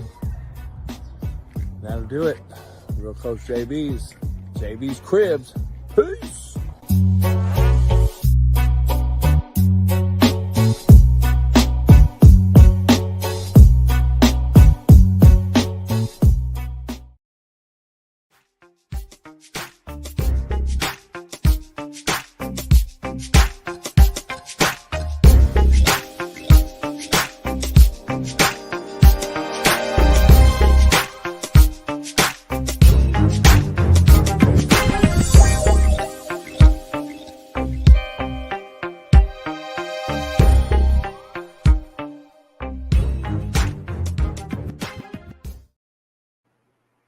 We're back in the building. Thanks to Jeff Nadu for joining us this week. Today and tomorrow as our sit-in co-host extraordinaire. Jeff, I got to dive into your wheelhouse real quick before we do a little fun segment. Shohei Ohtani apparently now has been in the news for stealing now millions of dollars and funneled to a bookie. So we've all had these different deals come out about, I've always been under the assumption that guy, the interpreter, was the guinea pig in this whole thing. He was the sacrificial lamb. He was going to get paid off, go away, take the heat. I just think this has happened in too many sports, too many sports occasions that we've seen this. Where are you at with this? And I don't know if you've privy to any of this, but apparently this guy is doing some things in a bigger way than we first assumed. Yeah, and I've actually seen that guy Matthew Boyer, who's named in that post there. I've actually seen his name turn up in multiple indictments that I've read. Now, again, I'm not saying he's connected to the Colombo crime family, but I've seen indictments of theirs where his name has shown up connecting at somebody, which doesn't mean much. I mean, that could mean that he knew someone from a bar or something. I don't know. But he is a known bookmaker, as far as I know, in South Florida. I think he moved out to California. So he's a big guy. He knows a lot of people, takes a lot of bets. I am still under the belief that it was Ipe Muzahara, and he had a major gambling problem. He wasn't good at it. That said, it goes along the lines again of you want to protect your star. He's the king of baseball. He's huge in the global market in a country that's rich with baseball tradition, both here and there. You got to protect him. So do I think all those bets were Muzahara's? Probably not. Yeah, it's unbelievable. I'm curious how this ends up being attacked by Major League Baseball, the commissioner. I don't think it's going to be attacked. I think we've seen what it is, and that's going to be that. We're not going to hear about it again. It's almost like a story in the news where, for instance, like CNN, if it doesn't fit CNN's narrative, we don't hear about it again, right? Like, whatever happened to this story? Where did it go? Oh, we found out that, so-and-so didn't fit the narrative. So let me ask you this. I want to skip a couple things here, Bailey, and go straight to this ref blowing the maxi 4-point play yesterday or Monday. He says he blew the call. He missed the travel before the 4-point play. Now, Jeff, we come on the show, and a lot of people I've had on the show are now starting to become conspiracy theorists because now everything is becoming so bet latent heavy that everything has to involve in some sort of criminal betting activity, and everyone now with the Calvin Ridleys and the Williams in Detroit and the NFL players that are getting in trouble for betting. Now we got the NBA and the Porter being suspended for life, which I think is just a backhanded slap in the face. Do you think for any reason that there is now people out here on social media saying, oh, that was a bet gone wrong, he allowed to travel? Isn't this always going to be brought up now? We're going to bring up everything that you see because of the old, what's his name, Donahue or whatever, the guy that bet as a referee in NBA. NBA has a track record already. Well, I think it's always going to be brought up, regardless of whether betting is legal or not. We've heard about sports is scripted for years and who's the ultimate person at the top making these calls. Look, it would be a very hard thing over the years. Everything about this league has been scripted. Like, what happens when you sign a contract? You agree to do whatever the league tells you to do in a movie like script way? I don't think. I just think this is probably a case of a ref who just missed something. I mean, in the end, we have to remember, for as bad as refs can be, they do make mistakes. Now you have to ask yourself, how do you make a mistake at always the worst times where you have to make the right call? I don't know. And look, the Donaghy problem is bigger than we remember because, again, as you said, now that makes the league have a kind of target on its back where, see, we told you there's already a – but as far as I know with Tim Donaghy, he was not involved with games that he is personally betting on, right? He was betting on games that he had information on. Like he knew that maybe Bob Delaney, who was a ref at the time, maybe he had an issue with, Allen Iverson or something. So he used that to help himself. Yeah, it's very interesting, man. I just think betting is now it's making it really hard to trust anything. No, but to say sports are as a whole fixed because you lose a bet is asinine. I mean, that's just how I look at it. Look, are there some things that happen? But as I said with the whole global cabal, like how would that even work? Like a sports being fixed, would that mean that every person is sworn to secrecy for their entire life that's ever been associated, and that when you sign the contract, you agree to do what you're told? You're an actor in a movie? I mean, it just seems ridiculous. How come no one's talked yet? No one's come out and said, yeah, I know for a fact it's fixed. Here's the writing in the contract that explains it. How would that even work? Yeah, Jeff, Steve Kim's going to jump on here in about 7 minutes. I got to ask you, are you a fan of the Cobra Kai series on Netflix? No, I don't watch any of that crap. I hate that, I don't even know what that is, but I don't like fiction. I like nonfiction. I like stuff that's real. I like stuff that, is explainable and we can prove and we can do. I don't like fiction. I hate that Star Wars crap. I hate Marvel crap. I've never seen these superhero goofy thing. I'm with you. I don't watch that either. I don't watch a lot of that shit either. I watch certain things that like Rocky. What even is Cobra Kai? It's about a snake or something? Cobra Kai. No, Cobra Kai is the Karate Kid. Yeah, I've never seen any of that. You never seen Karate Kid back in the day with Daniel LaRusso? All right, well, with Miyagi, they've taken the real movie that came out in the 80s and they created a series on Netflix, and it's been pretty good actually. But you have to be a fan of the actual original. Let me ask you, we're gonna dive into something fun. There's no link, Bailey. There's not a link at the bottom. I thought there was. So dive into something fun real quick, Jeff, and I want to talk about some top of the world, bottom of the barrel with you for about 5 minutes. And I want to get into your wheelhouse about this. Top of the world and the bottom of the barrel. I want to dive into most overrated mob or crime shows of all time since we got Jeff on the show. And I'm going to give you my first bottom of the barrel. All right. I got Law and Order at 5. I thought it was overrated for me. I wasn't a big Law and Order guy. And then if anyone watches Dexter, it basically was just a fucking guy hacking up fucking guys.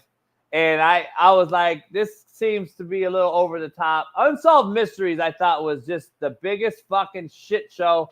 Every day I'm watching it as a young kid, and I'm like, show me the fucking results. And they don't ever show you the fucking end.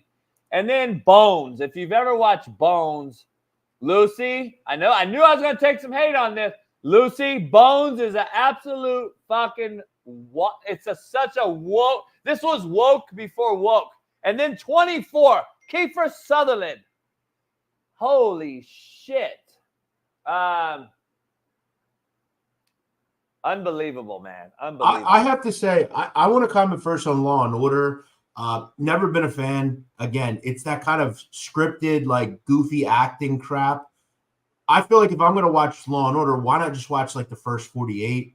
Like I've said before, and I mean this, the first 48 from start to finish, it's currently on, is the best show on television. It's the most fulfilling show we have on TV. There's no filler. There's no bullshit. It's murder prosecutions, murder apprehensions, and real life cases. In the end, you find either a outcome or no outcome. It's perfect. Yeah. So if you were just off the top to talk about your most overrated, what would they be? I mean, I think Law and Order should definitely be on that list. I just hate that goofy acting crap. As far as other bad crime shows, I don't know. Most of Unsolved Mysteries, I don't hate. I mean, they're real life stories. It is kind of cheesy, I guess, just due to the fact that what I don't like about those kind of shows is they have that, like, they hire actors to like play the characters. It's just kind of stupid. I don't like it. I think Breaking Bad is an extremely overrated series. I think a lot of people talk about how great Breaking Bad is as a whole. Look, very good show, but it was extremely hard to believe at every level. There's no way in hell like a science teacher would ever become he's telling like motorcycle leaders, like gang and cartel bosses what to do. Breaking Bad is supremely overrated. Just so fake, so over the top. All right. I wasn't the biggest fan. Let's talk about my top of the world, my top 5 crime mob shows. Cold Case. I thought that shit was better than a lot of people gave it credit for. I thought it was better, actually, because at least it had some fucking real theme data behind it. Peaky Blinders, I thought was underrated. I actually liked Peaky Blinders. I thought it was all right. The Wire. Listen, I understand some people think The Wire may be the greatest thing of all time. I know there's a debate out there. I just like Ray Donovan because it's in LA. It's themed here, and I like how he's just an ass kicker when he comes to fixing things. I've always been the fixer guy. And then The Sopranos, I don't think you can just I just don't think you can not have it at 1 because of just, Gandolfini passed away, unfortunately. This thing has so much to it as far as depth goes.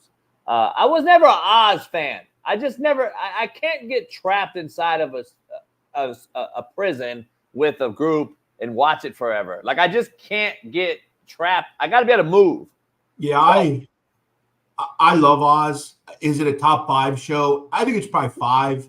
The problem with Oz is it got really hard to believe towards the end. And you're right. You essentially in the entire show never leave the prison, which is fascinating. There's no like outside stories. And if you watch all 6 seasons, you never leave the building. Like, you're always inside it.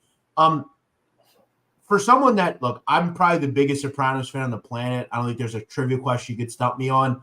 I would actually put The Wire ahead of Sopranos just because The Wire is, from top to bottom, I think required viewing for every American in this country. It literally tells you the corrupt story of how city governments work, how police work, how I think everything's told in the show has come true in real life. And that's what makes the show fascinatingly good, because it actually came to light, a lot of the stuff that David Simon put out there. And a lot of it is real life. I mean, it's stuff that he saw as a news reporter. I would throw several shows onto this list, but I've never seen Ray Donovan. I can't comment on it. Peaky Blinders, very solid. Look, I like Power. I love Power. Is it a top 5 show? I can't say that. I enjoy Power. I like the spinoffs as well. I've talked about Gomorrah. I think it's the greatest TV show ever. I would absolutely put that on this list. If you've never seen Gomorrah, I would highly recommend. It's on HBO Max. Takes a little bit of time to get used to, but it's very good. Yeah, Snowfall is. Yeah, I know. A good friend of mine is one of the stars of Mayan, the Mayans or whatever that show. Well, to watch Mayans though, I think you had to. And look, Sons of Anarchy, another great show, another show that got very hard to believe towards the end. Again, I like nonfiction. I like stuff that I can see. I think they added a lot of effect into Sons of Anarchy, Breaking Bad, because you had a character that you didn't assume would be tough. And I've talked to people that have been in those cohorts, like the Jax Teller character. Like, I don't know. I think he got kind of I did start watching years ago Animal Kingdom. I thought Animal Kingdom was interesting. I haven't got to watch the rest. Also, if you haven't watched it, I'm a Stallone guy, and I love Stallone's. Tulsa King. Tulsa King, I like actually. I'm waiting on season 2. Hopefully, Got it a comes. cool kind of sense of like Yeah. comedy.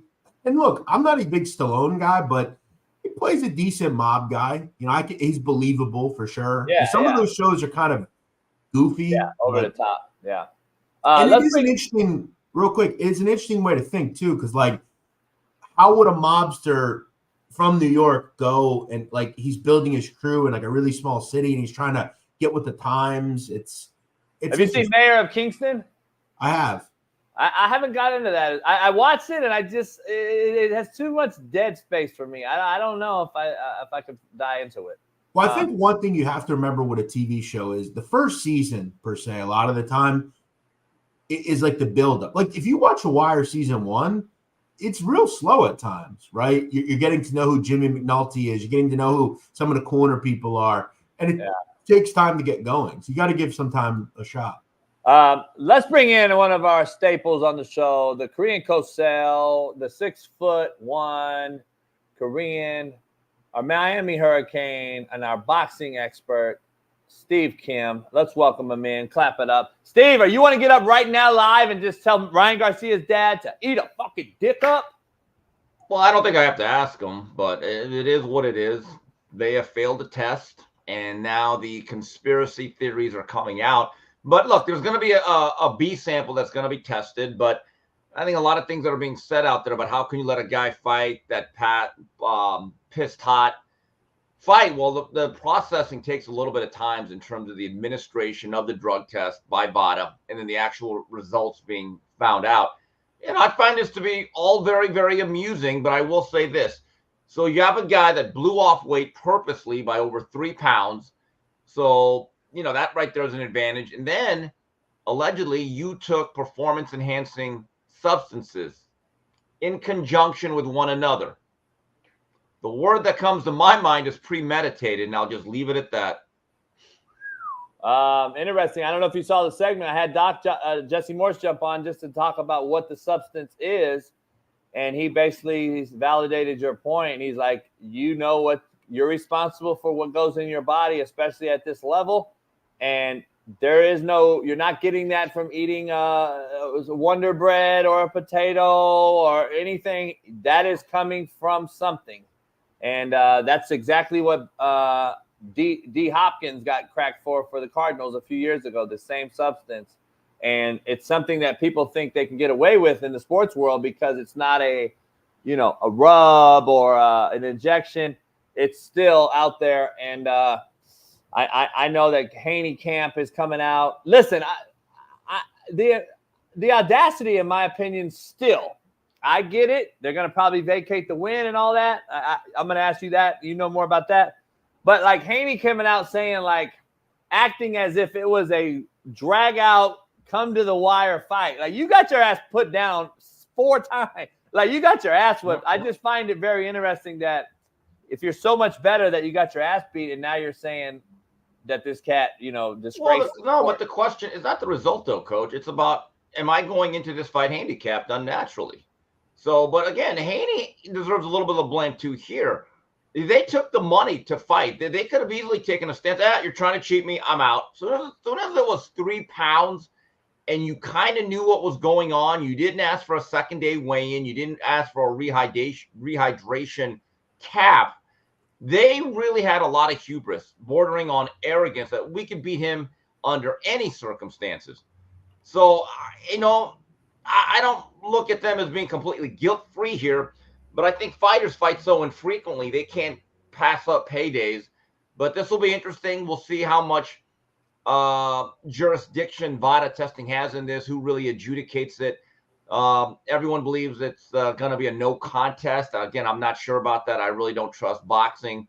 But this whole insinuation that they're out to get Ryan Garcia, the boxing industry, folks, he's the big draw here. The money's with Ryan. There is no real incentive to have Ryan Garcia be suspended or penalized, given the fact he brings a much bigger general audience than Devin Haney. That conspiracy makes absolutely no sense to me. Is it all the we say off the field, off the court shit? Is it out the ring shit for him in this case? That the shit he says makes him an easier target to attack or go after? I don't know. Oh, I don't know. Look, the guy took something, he got caught. We should leave it at that. We can get into all these 48 degrees or 6 degrees of Kevin Bacon, and I don't think it has anything to do with anything. These tests do not care about who you're associated with. They don't care about your personal beliefs. The tests are the tests. So what happens in this space? This is your world. Like if it's football, we know. But if it happens here, what's the case here? Is it a suspension? Does he see any time missed? It might be, but look, these suspensions to me, until they're multi-year, in an era when fighters fight once or twice a year, I've said this before, suspending a fighter for 6 to 12 months is like suspending a starting pitcher 5 games. What is really lost? And until there is a commission that says, okay, 5 years, they're not that serious. They're really not. And so, you need to have year-round testing that's all random. You need to update your testing protocols and what you test for because it's a cat and mouse game. But, do I see a situation where it's a no contest? Right. But you know what? Ryan Garcia got paid. He gets the visuals of all the wins. There's something lost, but I don't see this. I don't see boxing making a clear-cut black and white example of Ryan Garcia. I really don't. Hey, Jeff had an interesting take with me, Jeff. Explain what you thought about him betting on himself and shit. Well, it all just seemed, as you mentioned, like way too choreographed in a way. Yeah. Where, like, he kind of already knew, it's like a guy that's on trial for murder, but he knows he paid the jury off and he's going to get off regardless. He kind of already feels like he knew something, bet a couple of $1 million on himself. It almost seemed like he knew something was going to happen. And I think, yeah, I mean, just think about, supplement. Put all of that together until a group of people outside the boxing industry or the boxers themselves say, you know what? So here's the thing with Devin Haney. He technically and fundamentally, he needs to get better, though. He just can't say, well, the other guy was juiced up. That's why I got hit. No, I still think he got exposed a little bit this fight. But also, the damage he incurred in that fight doesn't suddenly go away. The damage is the damage. Every fighter comes out a little bit differently from the way they came in. There's a wear and tear of a training camp, and then whatever punishment you take within those 36 or less minutes. And I don't know. I don't know if the Haney team is not only just going to ask for it to be a no contest, but also maybe legal action saying, hey, you almost put me in danger here. See, I didn't like this whole notion of celebrating a guy blowing off weight and saying, well, he's going to be fresher and stronger and he's not going to be depleted. And I said, you know what? You're right. But what if in a worst case scenario, that other guy kills a guy who really stretched himself to make weight, had nothing left, and the other guy didn't go through the same process? I'm just telling you, there's a reason why we have weight classes and weigh-ins, but boxing's been very cowardly in this sense. They put the onus on the who made weight to save the event by saying, hey, that other guy cheated, but you know what? The pressure's on you to make sure the fight goes on. I've always thought that was a little bit backwards. And my view is this.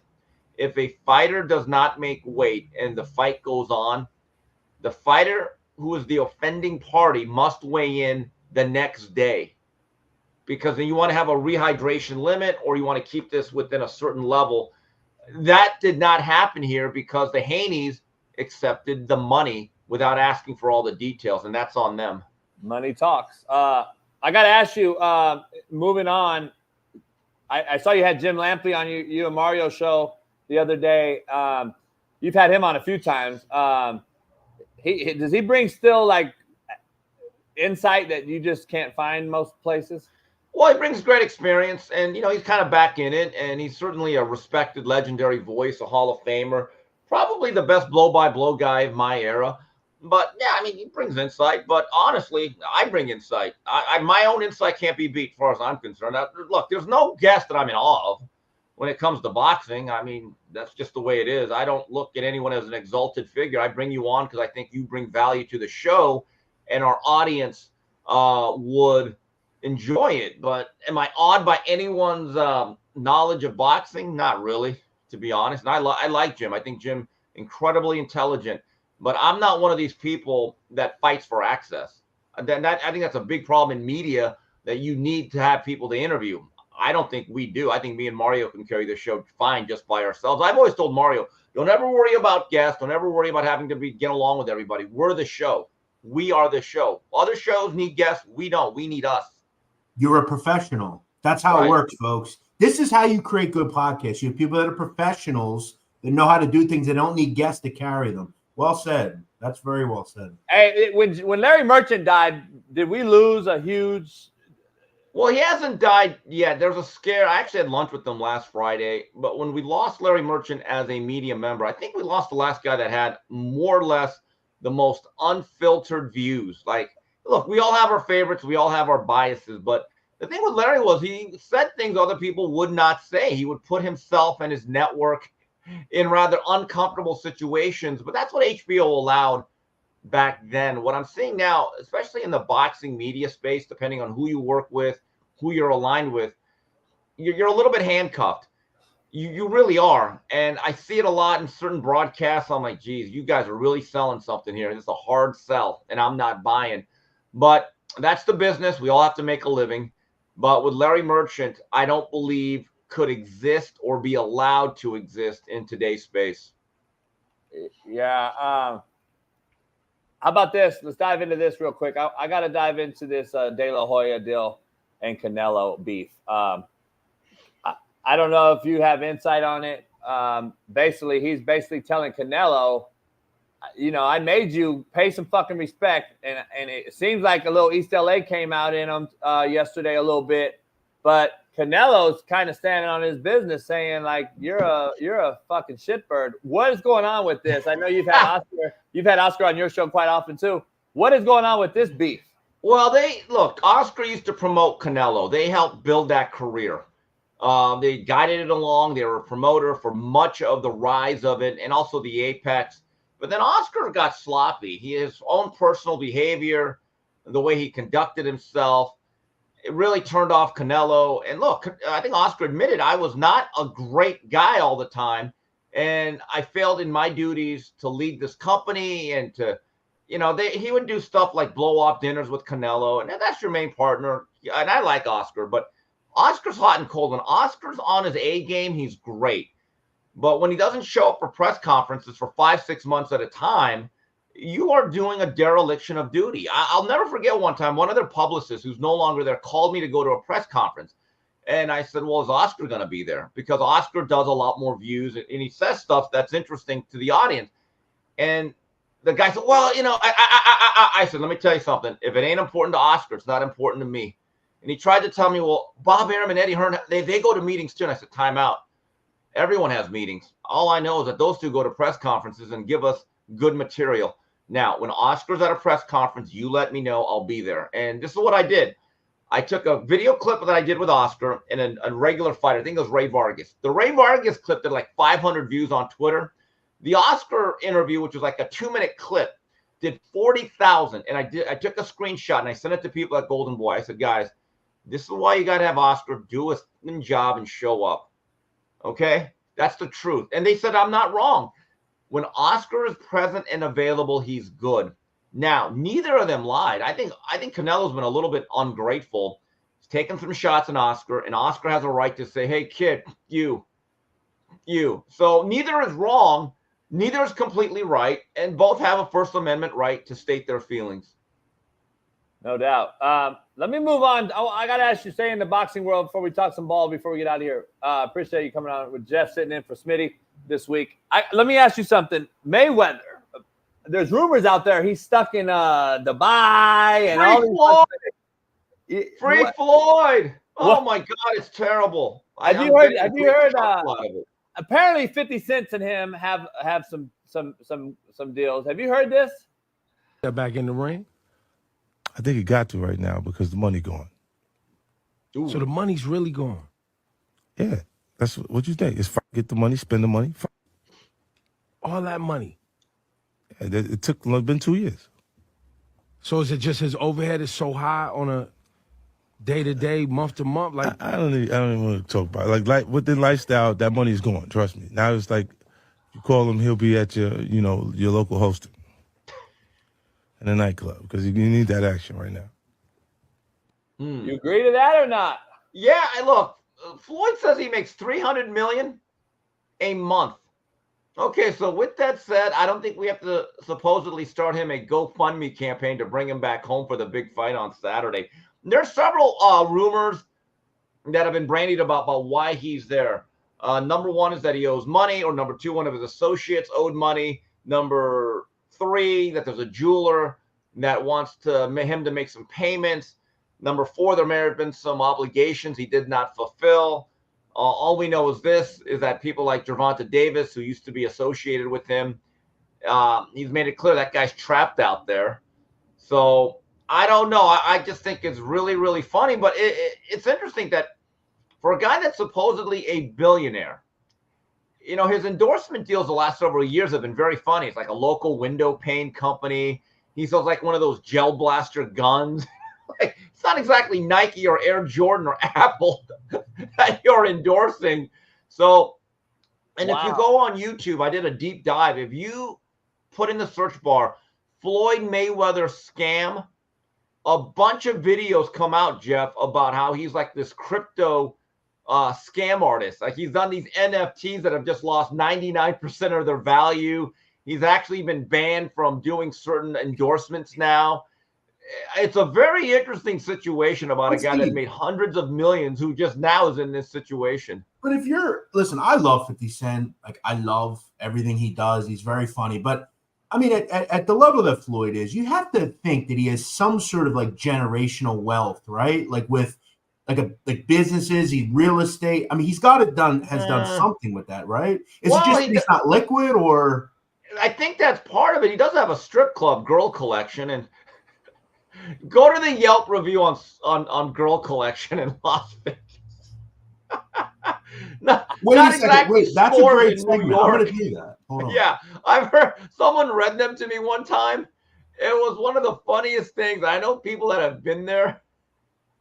Not exactly 5-star reviews, okay? Hey, Jeff, you got to do a video maybe on TikTok on this. Deep dive into this. So wait, I'll just read one right off the gate. This is from Mr. Nielsen. He says, "These people are weird that work here.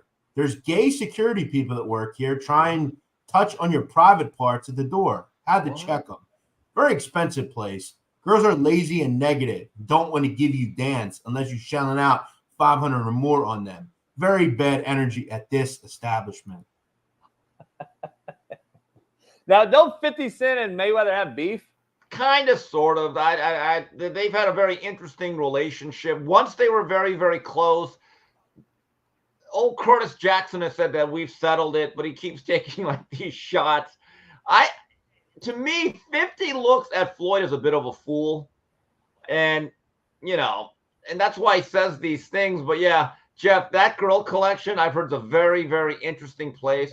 It doesn't exactly live up to the Spearmint Rhino standard of service and quality. But Steve, how exactly do you fail at a strip club? I mean, it's not that hard of an idea, right? You get attractive women. It's a service industry. It's just like any restaurant. How do you fail at it? It's almost hard. The quality of girls, that matters. And look, any business, Jeff, don't you have to put resources into it? Sure. And that's what you have to hire a person that knows about restaurants. You need to hire someone that watches over the girls. And the thing with, I think, Floyd is Floyd views what he thinks is attractive as, and you have to kind of think outside of the box. You have guys coming in that maybe aren't interested in the BBL type women. You got to get some natural women. Well, here's the thing though. If you're going to do that and you're Floyd and you have to think, all right, I want athletes and entertainers. This is what they like. They all have to be white girls and Latinas. Let's just be honest about it. And if you're not getting that, you're gonna be like, I don't know. I saw a picture of the Philadelphia Eagles Christmas party with all their white. Man, that thing was like snowfall. It's all white like women. a Mayo convention. Yeah. Dog. I'm like, come on. So like that. So and that you better understand your clientele. By the way, guys, speaking of that, my guy Tommy Sotomayor made one of the greatest songs ever, and I sent it to you, Coach. That one, instead of everyone was kung fu fighting, he put a picture of the NFL draft. He goes, everyone was white girl wifing. And it was one of the funniest songs. Go to my guy, Tommy Sotomayor. It's a hit. It's one of the funniest songs ever. But it was very true. So again, Jeff, what type of girls do you have? Do they have any pictures of the roster there, Jeff? Yeah, I'm actually looking at that now. Yeah, what do you think? What's going on there? Yeah, Special ASLELS challenge for you, Floyd. If you can read one full page of a Harry Potter book, nigga, I'll give $750,000 to whatever charitable organization you want to. Fuck the bucket of ice, man. Okay, so that's not exactly being a great friend. But Jeff, so what do you think about the rosters? What's going on there? I mean, I'm gonna send a picture to Bailey. Yeah, Bailey, get it up there. Inquiring minds want to know. It looks almost like girls that Floyd would be interested in. I feel like. Well, that's an issue though, because when you walk into an ice cream shop, I want Baskin Robbins. I want 31 flavors. I just don't want vanilla or just chocolate. I want a little bit of Rocky Road, chocolate chip, mint chip, Neapolitan. I'm looking at one picture. Like all the girls look alike, like pretty much. All right, what's the racial demographic though? What's the ratio? It's all. There's no white girls in this photo. Yeah, then forget it. That's gonna fail. It's kind of crazy. Nowadays, Bailey, you got to throw that photo up if you can. If you're trying to get NBA and NFL players in there, if you don't have no white girls, you're screwed. And you have to have the thick white girls. Like those are the girls. Beautiful. Yeah, they're all pretty, and they all kind of look alike. Yeah. But Floyd needs to do a better job because I've not heard great reviews about it, and I think that's in Las Vegas, folks. You have a selection up there. They're kind of known for that stuff, but the thing with Floyd, hopefully he gets home in time to watch the fights on Saturday. If not, someone let him borrow a Fire Stick up there. I don't. Hey, Steve, real quick, you know what they need at that club? Do you know what a pog is? No, what is a pog? A pog is a fat ass white girl. They need a couple of them, man.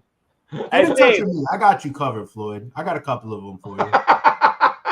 Hey, Steve, let's dive into something before you get out of here. Yeah. The NCAA talked about this latest collective bargaining attempt using revenue sharing to pay these players. So the pay for play that we say NIL will now go to a separate marketing ploy, which is basically turning into the NFL. Let me ask you the poll question I started the show off with. Do you think, because they made a comment, the NCAA made a comment that they think and hope that the CBA will discourage opt-outs in bowl games? I don't see it. I'm not sure. I don't know how much. I mean, is it enforceable? You don't play the bowl game, you lose 1/3 of your NIL package. Is that what they're doing? This is ridiculous. Can we just go back to paying players underneath the table with brown paper bags and delivering cards under your grandmother's name? I miss the good old days. It was so wholesome back then, McDonald's bags. I miss that. I don't. But I also think seriously we need to actually have multi-year scholarship papers, because this is now pro football. We're having waiver wires. We're having unconditional releases. A lot of the players are getting pushed out, which I find unfortunate. Because I think some of these guys realize that this is the last football I'm ever going to play. Let me just get my degree, and you're pushing a guy out. I think that's unfair. But also at the same time, players are literally leaving if they're not number 2 on the depth chart 2 months into their stay at a school. So it goes both ways. But everyone said there should be player empowerment, player movement, and payment. Good. Here's the problem. That's going to change the whole dynamic of college sports. Okay? For a dynamic, get this, where most of the money goes to about, 5% of the players, most of the real money, and then maybe 1% to 2% actually make this a living beyond that. Look at what you have disrupted here for a lot of the guys that just are, I went to the university of my dreams and I'm good. I don't know if we're better off than we were 7-8 years ago.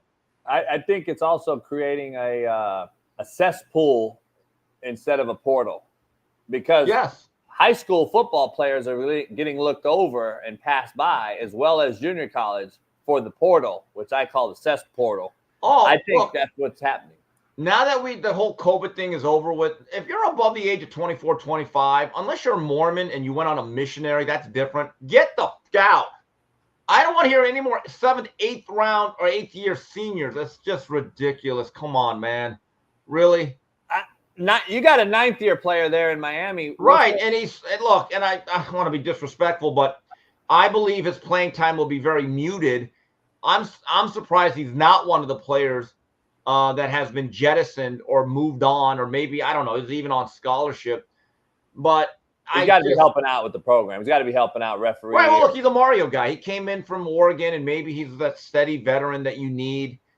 But hey, by the way, guys, heard your earlier thing on Colorado. I don't know why people are upset that you're talking about it. I find them to be completely amusing. I think it's hilarious. It's like an episode of Boondocks as a college football program.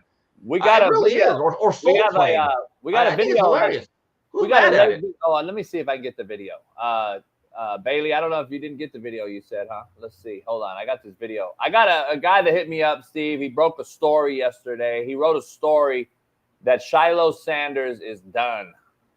What do you mean done? He's done for the year. He ruined his shoulder, and he's going to be out 6 to 8 months. There goes his draft stock as well. Now, but wait a minute. So this is a football injury. Football injury, yes. Okay, well, that happens, I guess. Well, we don't know. We don't know what injury it is, but we assume that it's football related, I guess. You mean well-off media doesn't have the exclusive injury that happened to Shiloh? By the way, me and Whitlock, I'll send you the segment later. We did a segment, obviously, on Dion Sanders. Jason talks about him a lot, and he tried to compare Colorado to the Bad News Bears. I took great umbrage because all I know is Morris P. Buttermaker did a much better job of rebuilding the Bears. He even got them a great sponsor, Chico Bail Bonds, and they ended up almost winning the Little League title against the hated Yankees. I think Colorado's fascinating. I don't have any anger towards them. What's going on there is no different than a lot of other programs, Louis in, Louis out. The problem is these guys, like your quarterback, should not be saying that guy's mid, he sucked, get him out of here. Anyone that says that's not an issue and it doesn't help the program is being ridiculous. So keep saying what you're saying. Tell the truth, these people. They had that DNVR Buffs Live has a video out. Bailey, if you could try to find the video, maybe, and just pull up DNVR. Real quick, though, Coach, while he gets the video, Steve makes a good point about Buttermaker. He was a great coach if we look back on it. I mean, that group with like Lupus and all them, they were a bunch of losers. And he got Kelly Leak. He brought in the Louis, Kelly Leak, and Amanda. And Amanda was selling celebrity maps. And she said, listen, you little broad, I raised you. I got you your braces. I need a right-handed starter. That's a number one. Get your ass out of here. And then remember, Amanda was used to recruit Kelly Leak. They played this game of air hockey, and Amanda's supposed to be great. And then all of a sudden, it turns out Kelly Leak's like Wayne Gretzky.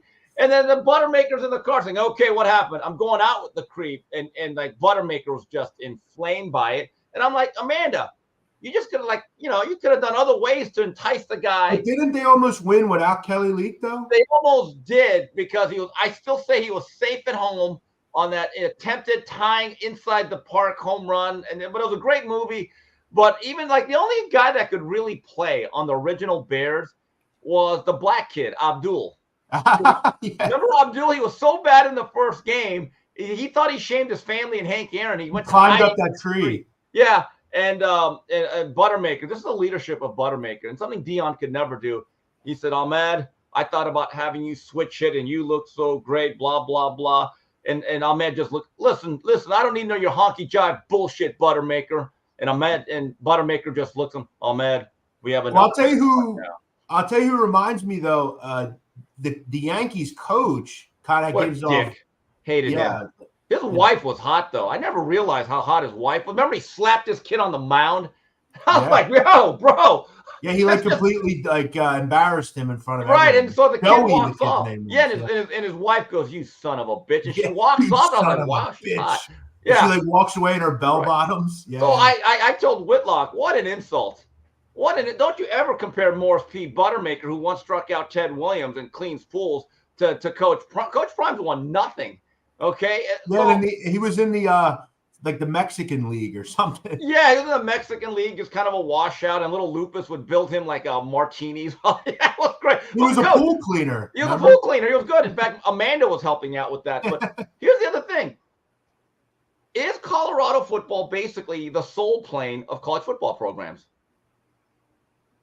Seriously. It's kind of funny. Like, I don't understand why people get so upset when you talk about it. It's funny. It's mockable. They make it this way. Hey, I started the show off. I said it's the fucking Jeffersons without Wheezy. No. Jefferson's moved on up. They live in a deluxe apartment in a sky high. I really don't. I look. It's like an episode of Boondocks. It's a fascinating thing, and a lot of these media members in Denver, I think you have to tread lightly because of the access. I want to know, is Dion going to be there in 5-6 years? Probably not. And then at that point, what's going to come out?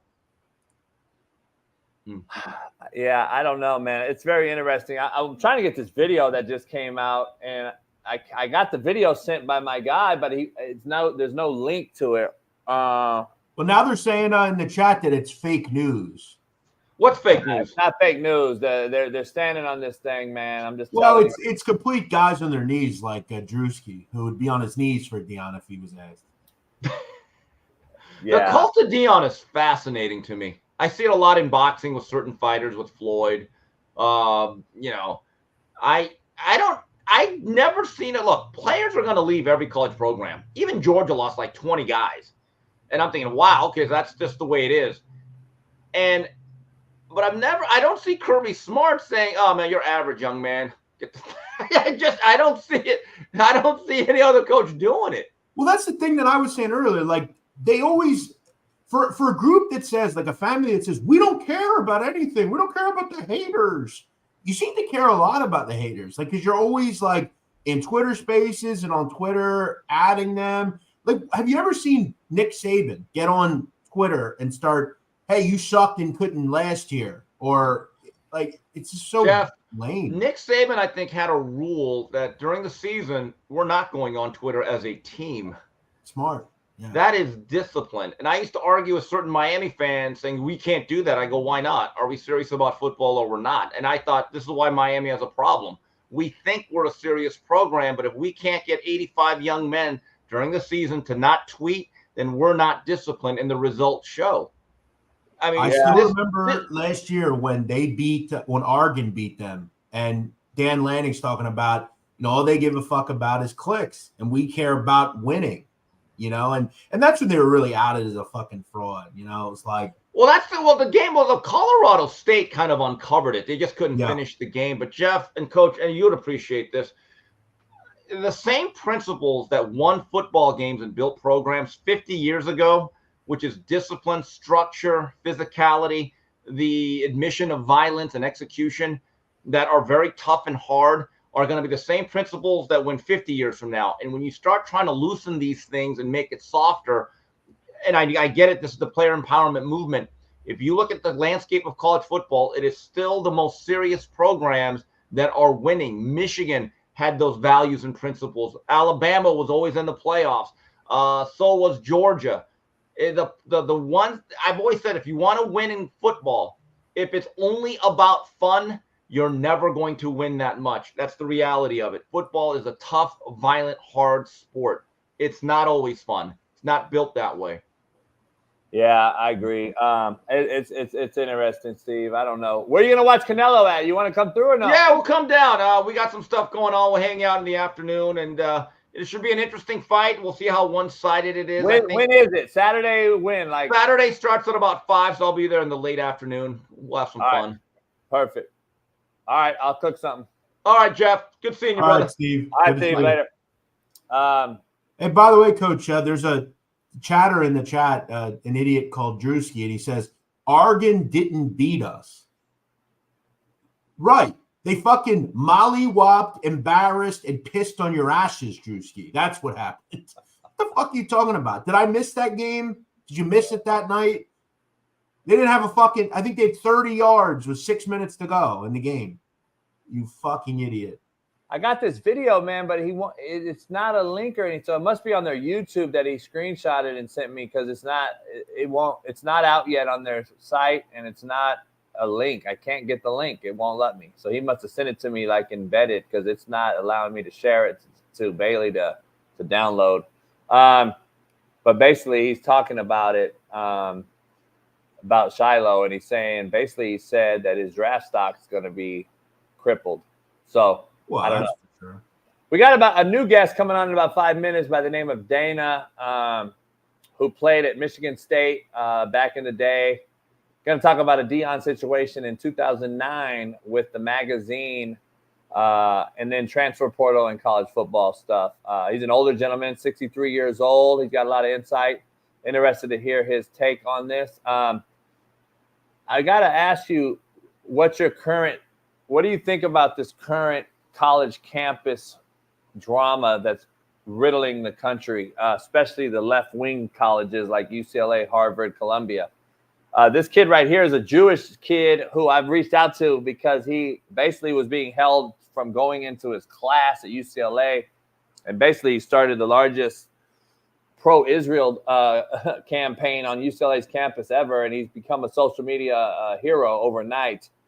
Where are you at with this college campus is taking care? And then it's almost been proven at this point, just a week in here, that these are paid, outside funded, similar to Black Lives Matter, similar to these mask-wearing fucks. They're getting paid upward near, from what I've heard, $7,800 a day to stand out here and fuck with our country's colleges. It is unbelievable to me that we're paying these idiots $7,800.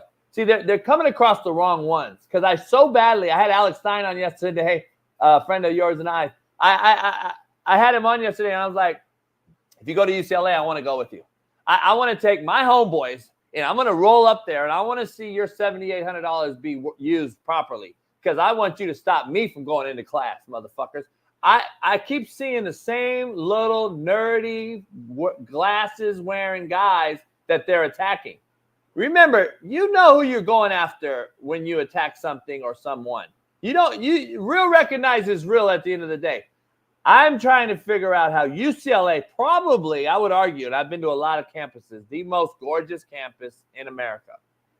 And you are absolutely destroying the fabric of this fucking school. And it's unbelievable. What's interesting is, out of the 282 people that were arrested in Columbia the other night, over half of them were not students at the location. Okay, there's no students. I have two questions here. What is the desired end goal for these people? I don't understand. I'm still trying to understand what the end goal is. Is it you're hoping that Benjamin Netanyahu will wake up and say, wow, they really are rallying for us in UCLA and Columbia. We're going to completely stop the invasion of Palestine. We're going to completely stop it because of that. Number two, why do none of these individuals ever want their faces to be seen? You can understand what they're up to. They do not want to be known for this. They are embarrassed by their behavior, and none of them know what the fuck they're even protesting. Understand, most of the people that are protesting are gay, trans, or women, all three of which would be essentially thrown off roofs in Palestine for their behavior. They don't even have the same rights there as they do here. These fucking people should kiss the fucking ground they are walking on for even allowed to be here and voice their opinions. These fucking idiots don't understand how good they have it. Coach, do you understand right now on this planet, right now, there are over 100 armed conflicts going on. People that have nothing to even, they've got to just take it. And you got these fucking idiots that have the world by the balls, education, whatever they want. Pathetic. Shameful. Eddie, if you're really at UCLA, call in right now. If you're not at UCLA, you better not fuck with me.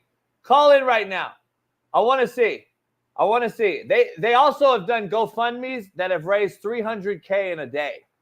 Like, this is where we're misplacing our energy, Jeff, in this country like I've never seen. Imagine explaining this. I saw a great tweet yesterday. Imagine explaining some of these pictures to a World War II fighter for this country, an old, or any of our family that served this country. Like go to some of these people that literally were young, that age. They were going into World War II on a fucking boat to protect this country. Explain that fucking nonsense. And these people have no idea what they're protesting. None.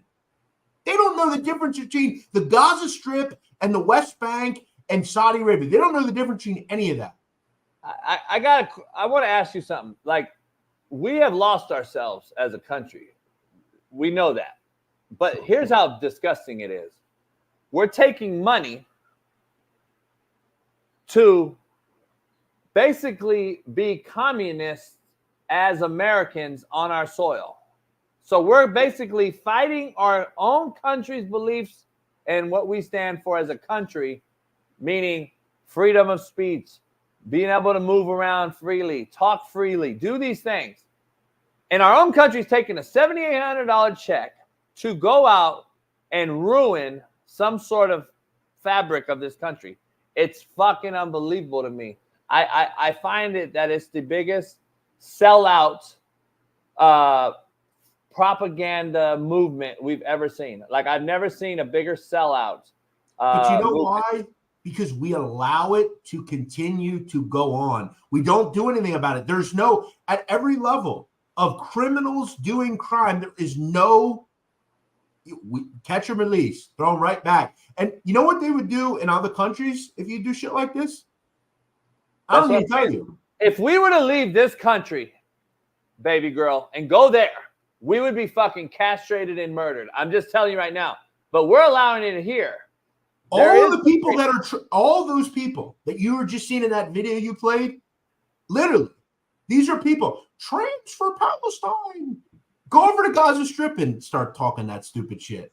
See what they'll do to you over there. Do you think they're going to welcome you with open arms and say, you're trans and we're going to accept you? No, you're going off the fucking roof, straight up. Yeah. You know, these people don't even know what they're fighting for. They're brainless.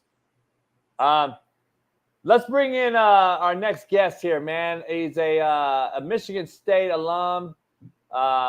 Played in the NFL, running back. He has a little situation to discuss, and he's somebody I'd like to talk to about talking to about the transfer portal and the college football era. Bailey, tell Dana to hold on 1 minute. Let's find out if this is true here. All right, Eddie, what's going on, Eddie? Fucking Eddie, you Boost Mobile motherfucker. You called in, and now what happened to you? Eddie was looking scared. Didn't Eddie look scared like a motherfucker? Was he running? It also looked like there was no one. It also looked like there was no one there. Was Eddie running from the Hamas? The protesters are running after him. Eddie just fucking, let's see. Eddie is in the stream with audio. Eddie, what's going on, Eddie? Yo, what up? Hold on, I'm trying to show you. Hold up, I'm out here right now. Show us. You got 1 minute. Show us some stuff. Look. Yeah, I know where you are. That's UCLA. Okay, so you're out on the outskirts of UCLA. So what's going on? It's empty? Yeah, it's pretty empty. I'm out there. It's like they were shooting guns and stuff. Shit crazy. I'm out here doing security and stuff, man. Shooting guns? Crazy. Shooting guns? Yeah, where? like the cops. They were fucking like they had the little, I don't know if it was like fireworks or whatever it was, but I've been out here since 4:00 p.m. Just now getting off. I was doing some security work. But yeah, so man, it's just crazy out here, man. Yesterday. You've been there since 4 p.m. Yeah. Wow. PM. Yeah, I'm finna give you a little tour, see how it looks. Yeah. Shit's crazy, man. Oh shit, almost got hit. Well, get hit live. It'll help our views. If you get hit live, it'll help our views. Let me ask you. So what's the climate like right now? What's the temperature like there? What's going on? Where's all the protesters? I'm gonna take you to it right now. I don't know if you can see. I'm trying to take you to it right now. I believe they've been removed. As far as I know. Have they been removed? No, they're still over there right now. How far away are you? How far away are you? I'm heading. I don't know if you can see them. Look, Print faster. Print fucking faster. We got to hurry this up. We got a guest waiting. Ah, shit. Give me your 40. Give me your 40. Show me your fucking 40. UCLA, beautiful campus. He's not on the campus, though, Jeff. He's actually on the outskirts. I'm on the campus. By the way, UCLA campus is huge. It's like a city. He's miles away. I am on the campus. Hey, I got lost on UCLA's campus, Jeff, for 3 hours looking for my car. That's how big it is. No shit. No lie. No lie. Okay, Let's where's go Paulie Bruins. Pavilion? Where's Paulie Pavilion? Okay, Go so Bruins, he said. are these students? Are these students? Homeless people. Push that motherfucker over. Was that a Hamas? Push that motherfucker over. Hey, are these students? Yeah, they're students, doctors. I'm over. Oh man. It looks kind of peaceful right It looks now. pretty Eddie. nice, actually. Hey, Eddie, what's going on? Are they faking us with fake news? It looks pretty peaceful. Where's the guy at? Eddie, you dying, homie. You need to work out. I'm tired, yeah. Hey, Let's go Bruins, baby. Hey, Eddie, listen, we got a guest we got to bring in, so we're going to get back to you. If you're still on campus in a couple minutes, text back in the chat. Oh, yeah, I'm here all day, man. All right, bet. We'll tap back in with you. All right. That was the funniest part where he's like, go Bruins. And the lady's like, hey, let's bring in we got a gentleman by the name of Dana Sanders, who played in the NFL, played at Michigan State, has a very great experience in life in general, and can't wait to hear his story. Welcome in, Dana Sanders. Welcome in. Dana, how you doing, brother? Yeah, I'm doing good, man. I'm always doing good. Every day I wake up, it's a good day. So hey, that's right, man. I appreciate you joining us, man. I know you got a interesting story. I have a few too. I haven't really talked about when it comes to all the hoopla that's going on right now in college football, specifically Prime University, which is called the University of Colorado, which is kind of the name has been changed to Prime University. It seems like. So you played at Michigan State. You had a nice run in the league, and you know where we are now in college football. The landscape is kind of wild. It's a wild, wild west of what you and I played in. Where are you at with the current landscape of college football? When you look at it as an older guy that's been around and has experience and misses the old, rugged, earn your keep type of climate that we played in, what do you see now when these guys are making all this money and haven't really earned shit? You know what? It's like I was telling Bailey before, this is a precursor to control of the NFL. You know, they're getting these guys at young ages. And, you know, I had a business CSA prep start, was along a partner of mine, and we worked hard to recruit kids, develop kids, and get them, you know, prepared to play college ball freshman, sophomore, junior, senior year, and then go into the NFL. It's totally different now. You can just, you can go in the NFL, college football, you can jump from one team to the next. I originally, when I came out of high school, I went to USC my freshman year. And of course, there was Charles White and Marcus Allen there. I was a running back. So what do you think I did? I got out, but I transferred to Michigan State. But that was it. I couldn't transfer anymore. And then I had to sit out a year. And it hurt me. It hurt me bad because my grades have to match the years that you sit out. And if your credits don't match, you don't play.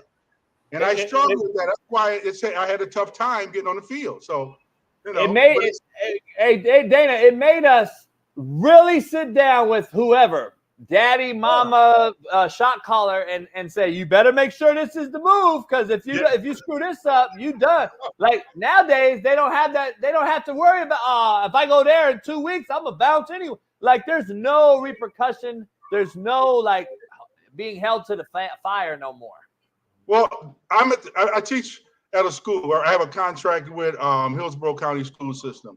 And I can see the kids as they come up, there's no respect for adults. There's no respect for commitment. They don't have commitment to anything. And the parents don't force them to be committed to anything. They want to start, they want to try to do something, participate in the sport. They come home one day, well, Mom, I'm not starting, so I'm going to quit. Okay, son, that's okay. Let's do something else. And Daddy right along with them. So, it's kids are totally different. And I don't even know if I could coach today, because, when I was coming up, you know how it is. Our coaches laid hands on us. If they were our father on the field. So if we didn't do what we were supposed to do, we felt the repercussions. The cold part, Dana, not to cut you off, the cold part is they went across our head. And if we went and cried to Daddy, Daddy went across my head. And see, nowadays, or Mama went across my head. Nowadays, he touched you, I'm going to go up there and holler at it. Like, man, we were never, unless somebody was really abusing our kids, Yeah, we were going to stick up. We knew that those coaches, we were there for a reason. We knew who the coach was, and we knew he had our best interests of our kids. And just like I've always been with my kids, like my kids knew. My kids weren't crying behind my back unless they were shitbirds and I cut them. But like these cats knew, they knew. And that's just the thing, you know. When I was at Michigan State, I never met my father. For one thing, I never seen him. I left tickets at the will call window for him. He never showed up for the game. My father was Buck Nystrom and Mike Imhoff.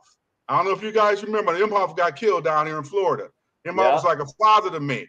And he didn't, you know, he cut me no slack. When I messed up at Michigan State, he said, no, pull him off the team for 3 months. I'm like, whoa, man, come on now. So, I mean, I messed up my own career. I ain't gonna lie, you know, but he tried. He worked with me. But we don't have, and I learned from that, you know, but we just don't have the commitment we have now. And now we have kids that are, you know, getting offered money to go play a game that we played for love. I mean, you know, I would play today if I could, but my knees got zippers on them, you know. So, I'm just saying, man.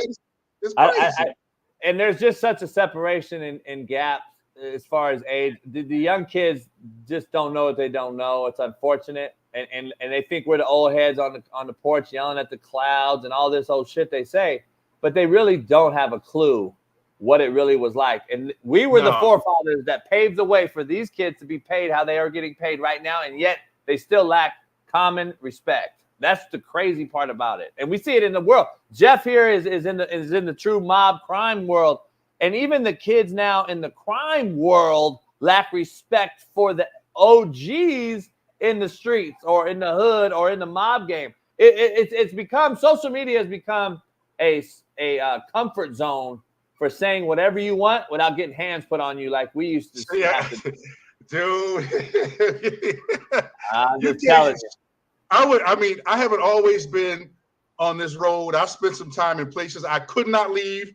And if I wanted to go from one place to another, they had to open the door for me, if you know what I mean. So I learned from that. And if you said or did the wrong thing in that house, that you had to deal with the repercussions. And so you learn. These kids they don't even think about that. But right now it's just this whole thing with the NFL and paying these kids, college football, it's destroying the game. Because as soon as kids start getting paid, then you see that come in and you see the boys come in from Las Vegas and then they start running things.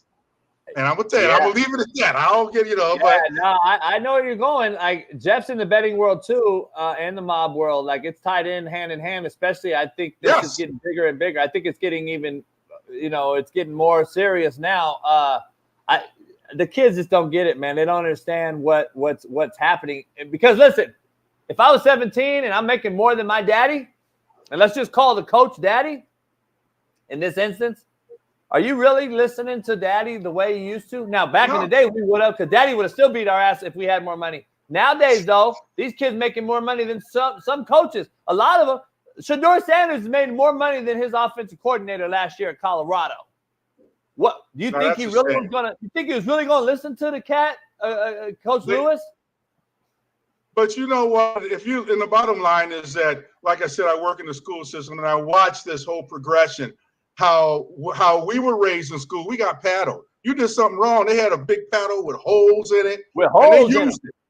Yeah, big old holes, and man, and they use it. Up here, dude, I can't even lay hands. A kid can punch. I've been hit with a chair in the back of my head. I've been stabbed with a pencil, and I've been punched. You can't see it. I got to cut me right above my eye. But on that case, I said close the door. But I ended up having to leave that school system because I ain't gonna let no kid do that to me. But anyway, I shouldn't be saying that because I'm in the school but seriously, I appreciate you being honest. The problem is though that the administrators and the adults have allowed that, and you guys are making peanuts. You guys are making pennies on the dollar, man, for the hours and the work that we put in as educators, teachers, coaches, etc. Especially high school, junior college, and college. The pennies on the dollar is unbelievable. The risk versus the reward don't match up. No, this is what I mean. If you're in education at all, it's a labor of love. You just want to make a difference, and I'm here because I had two white men that looked at me as a son and took care of me. I mean, even when I got in trouble at Michigan State, Mike Imhoff went and got a lawyer, an ombudsman, I guess, and got me back on the team. And, you know, I struggled, but it's just, you know, he saw something in me. And then when he went to Green Bay, I was up in Alaska fishing on a trawler, and I get a call out on the boat. He goes, "Can you get back over here?" And I'm like, man, I'm out to sea for another month. I won't get back in time. And I just kind of missed out on a lot of things, but I had to do something to change my life, you know. So, yeah, anyway. no doubt. Hey, credit to you. A lot of people won't take that leap of faith. Here, the issue, to your point, two white men raised you. I'm from Compton, the only white guy around all brothers and raising brothers. Yeah. I am Wood. I grew up 85th in Normandy. Oh, okay, shit. You sound like you from LA. I was wondering, you sound like you from LA. You know. Yeah, I'm LA, 85th in Normandy, man. See, I tell you, people know. I was like, man, this cat seems like he's from the West Coast. Let me ask you something.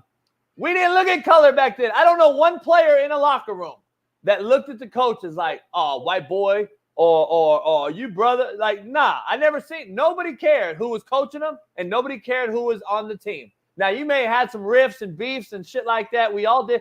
But, like, I don't think we saw color the way they see it now. Nowadays, it's like, oh, this white boy can't call plays for me. Like, what? Like, we got a huge problem that we've created, man. Well, the problem is we don't have the kind of white boys we had back then. Because they would step to you just like, you know, you step to them, what we going to do? What are we going to do? You know, sure. My coach is like that. I tell you, you couldn't just say something and think you're going to get away with it. No, they weren't like that. And besides, you know what? They showed the love, too. Because after he beat my ass on the field, he put his arm around me and walk off. Say, you know, dog, you got what you got it. You got the talent. Now just, you know, get your head right. And he'd walk me off the field with his arm around me after he kicked me in the butt 4 or 5 times, you know? No doubt. doubt. People think that's abusive, but, man, I don't know. I see life different. Love can be expressed in many different ways, man. So, nah, you're right. I was going the wrong way. He wanted to straighten me out. That's all it was.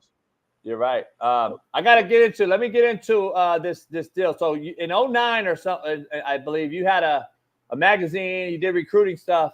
You had a relationship with Dion, and break that down and kind of get into what's going on there. Because I have stories from when he was in Dallas at the charter school as well. I've heard a lot of stories. I know a lot of people in Dallas that are not happy with what he did there, as far as from financial aid to you name it. Where are you at with what you ran into with Dion? We had a nonprofit called Next Level, and that was we trained young athletes to get ready to go to college. I ran Next Level, and my partner was a guy named Chip. Chip ran CSA Prep Star, and it was a recruiting magazine. We would use, you know, we would make phone calls. We said, look, we got a guy over here. Oklahoma called us looking for a bull rider, so we'll find you one. You know, female golfers, all that. But we would call these colleges and say, look, this is what we have. Here are their grades, and we try to get them into different schools. And we had a certain price we charged. It was $5,000, but you would get a scholarship. We'd almost guarantee you a scholarship in a tennis, whatever it is you wanted to play. But Dion came out with his own newspaper, his own magazine. I can't remember all the details about the name of it and all that, but he undercut us, and it cut deep into our business. And from what I understand, he wasn't able to commit and deliver what he had promised, and he got sued. But then it put a mark on us because he recruited the same field we did. I was in South Florida. You know, I was recruiting for, we were recruiting mainly for Florida State, Ole Miss. Darius Bryant came through our program. Ray Armstrong, you know, they all came through our program. And when Dion came in, that name, you know, he started his own magazine, collected a bunch of money, and then next thing you know, he's gone. And it's bye-bye, yeah. And then they're calling us again and saying, well, can you give us a discount? Can you do this or that to help us? You know, no, we can't. So then we basically had to kind of start over with the business, because I'm not going to pay you for somebody else's mistake. I didn't tell you to go over there. You know, but anyway, that's and God without getting into too much detail, that's basically what happened. And we, how should I say it? I'm not gonna get into all that, but I worked I was a union rep or chapter president of Seattle Seahawks, Retired Player Association. And we had a couple of situations with guys that were also chapter presidents from, different organizations that had run-ins with him too. But, I didn't get into it. I didn't tell anybody my story. I only told Bailey not too long ago. And Bailey said, dude, we got to talk about that. And I'm not one to throw somebody under the bus. But, I hear you. I respect it. I'm the same way. Like the bottom line is I tell my co-host Smitty all the time, I said, shit starts to stack up. You have to understand that it's creating smoke. And there's a fire under that smoke that people don't realize. Like, he has a track record of this. Just no one's bringing it up right now because I didn't know that. I didn't know that. Celebrity status is a big thing, man. And people get jobs that it blows my mind when we do certain things. And then people will look at you and say, oh, Dion took your business. You're bitter now. See that? Because they're so pro Dion that they're so blinded. They're blinded by his fame. It sounds like it's so ignorant, man. And like, I know kids, because I'm all about kids. I can give shit less about the adult. I know kids that have been crippled financially in their parents at that charter school. And I know for a fact that there's people that want to get at them. And you know what I'm saying when I say get at I know what you're saying. I felt that way too when it happened, But I'm telling you, dog. I'm telling you. But when you're in business, man, you gotta, you really gotta step back and think, and then go from there. But it wasn't easy. It wasn't easy. Yeah, no doubt. So by the way, man, this dude making me nervous, man. He looked like carrying something. He got some heat on him. You watching me like, yeah, I'm about to check this brother. Come on, man, smile. Yeah, there you go. Do something. I'm just listening. I'm listening to your wisdom, my friend. Okay. I'm glad to hear that because you got that. You talking about mafia look. I'm like Jeff, Jeff, you're muted. You're muted, Jeff. No, I'm just listening to you speak, my man. I'm listening to you. Okay. You got that look, dog. You're like, man, I ain't trying to cross you. Now Jeff does a hell of a crime show, and he's filling in as our co-host for the next couple of days. He's a normal on our show, a regular. He has a big following as well. He's in the betting space, and so he's also respects his elders like I do, and lets them speak. So that's kind of what I will ask though. You're a teacher, is that correct? I was. Yeah.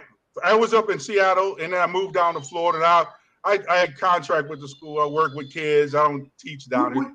I'm still labeled a teacher, but would you agree that? And I've said this before, that one of the biggest problems we have in our country is obviously fathers not being influences in their children's life, but also the lack of leaders in communities, right? Because a coach or a teacher used to be kind of the lifeline for a young man who didn't necessarily have it, like a youth leader. I remember I watched something at one point on Allen Iverson, and Allen Iverson had no father, but he talked about going to the Boys and Girls Club in Newport News, Virginia, and that was his outlet, right? That's how we all had that. Yes. The YMCA, the Girls and Boys Club was huge, So, but that's where we found our so-called fathers, our father figures. They were young athletes, but these were old school men, that they were men. They didn't have this. None of that. They were straight up those, man. They were real, and we don't have that in men today. We don't even play no more. We don't even go outside and play no more, though. Oh, it's all this now. It's all computers. Video games. It's just I drive around the hood just to look at old school pickup basketball. There ain't even courts. There's nobody on the court. Nowhere. No, man. It's sad, man. It's sad. We're entering a different time. Yeah, we're entering a whole different era. When we got, and I always tell Bailey, we're a United States, and we pledge allegiance to the flag, United States of America, and to the republic for which it stands. But yet we live in a democracy. What is that? A democracy is a corporate created fiction that has moved us from focusing on self to focusing on others, and what this whole realm wants to, this, how I would say, this commercial identity that this public entity has. And America is the private. We sat down and we ate with our parents, and our father would talk to us. He'd come up to the school. We had an issue, you know. Now when we switch this democracy, it's the mob rule, and sometimes it's ruled by people that, you know, don't have our best interests at heart, and they really don't. I'm gonna tell you, but I have kids here that tell me, well, don't call me Joe anymore. My name is Jocelyn. And he comes in with fingernail polish and all that. I'm like, no, not in my class. Your roster says your name is Joe, so I'm calling you. Then I get a call from the parent. No. He's not Joe, he's Jocelyn. And I said, well, when they change the roster, then I'll call him that. And then that's why I had to leave Seattle. I ain't gonna lie. Seattle was killing me, dude. I don't think the world, like this woke, this current culture is not ready for that conversation. It's crazy to me. We couldn't have a conversation before. You can't even have these conversations no more because these kids are so fragile. Their parents are so fragile, and the administrators and the adults in the room are allowing it, which blows my mind. And you know, as I know, you either coach it or allow it, and that's football and life. So we got problem, man. Hey, man, it's been great. I got to get you back on the show and talk some more stuff when we can. We'll get you back on here, man, and up until the football season. It's been great hearing your stories and getting some insight from the wise, man. People don't realize. I don't understand the youth, man. Before you get out of here, that they just refuse to listen to people that have been through multiple eras and generations, and they think this is the only one that's ever existed. Yeah. The one they're in right now. The one they're in on fucking Twitter, they think is the only thing that ever existed.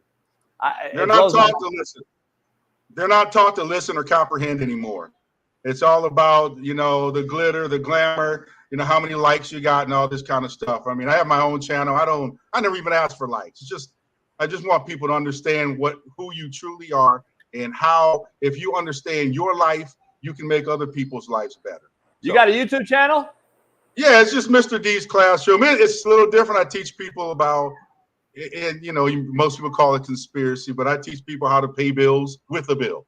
I show people how to discharge their taxes. I show people, you know, all this kind of stuff. You can use the tax bill to pay your taxes. Yeah. Danny, you made an interesting point. What I find odd about school today is, why not try to relate to these kids in a way where, look, if you're going to have this society that's all about likes and content and viewing things, why not have a class that teaches you how to do it the right way and make money off of it? You know, that's one thing we also don't do. We don't relate at all to the kids today. I know you try to. Why not try to like educate them on like the stuff you're talking about, but also you're creating a channel and paying taxes and making money off what you're doing, right? I don't understand that either. That's where people are getting in trouble. They're not understanding the back office about their business. And that's what I specialize in. When people if you get in a jam with taxes, anything like that, I can help you. I can show you just how you sign your signature and get rid of that tax bill. And this is we should be teaching the school systems, but they won't allow it. But when I taught it in Seattle, the first year I taught, I got a Teacher of the Year award, you know, from the Seattle Public School System. And it was the Social Justice Teacher of the Year award, because I taught Black kids how to deal with their taxes and, you know, and you got a YouTube channel, show you how to benefit from that channel and how to keep yourself under the radar and not have to deal with the IRS. So, you know, but anyway, yeah. I know you guys got to run. I got to run too, because I got some kids I got to pick up in like 2 minutes. So. Hey, no doubt. Hey, it's a pleasure, man. And we'll have you on again, brother. Be safe out here. I appreciate it. All right, take care. You too, gangster man. I like you, dude. Thank you, my friend. To hire you to walk around with me and shit. Hey, listen, I'm not that tough in real life, I promise. Yeah, you look it. That's all that matters. That's all that matters. To ask Dion. What's up, Dana? I appreciate you. All right, take care, man. Later.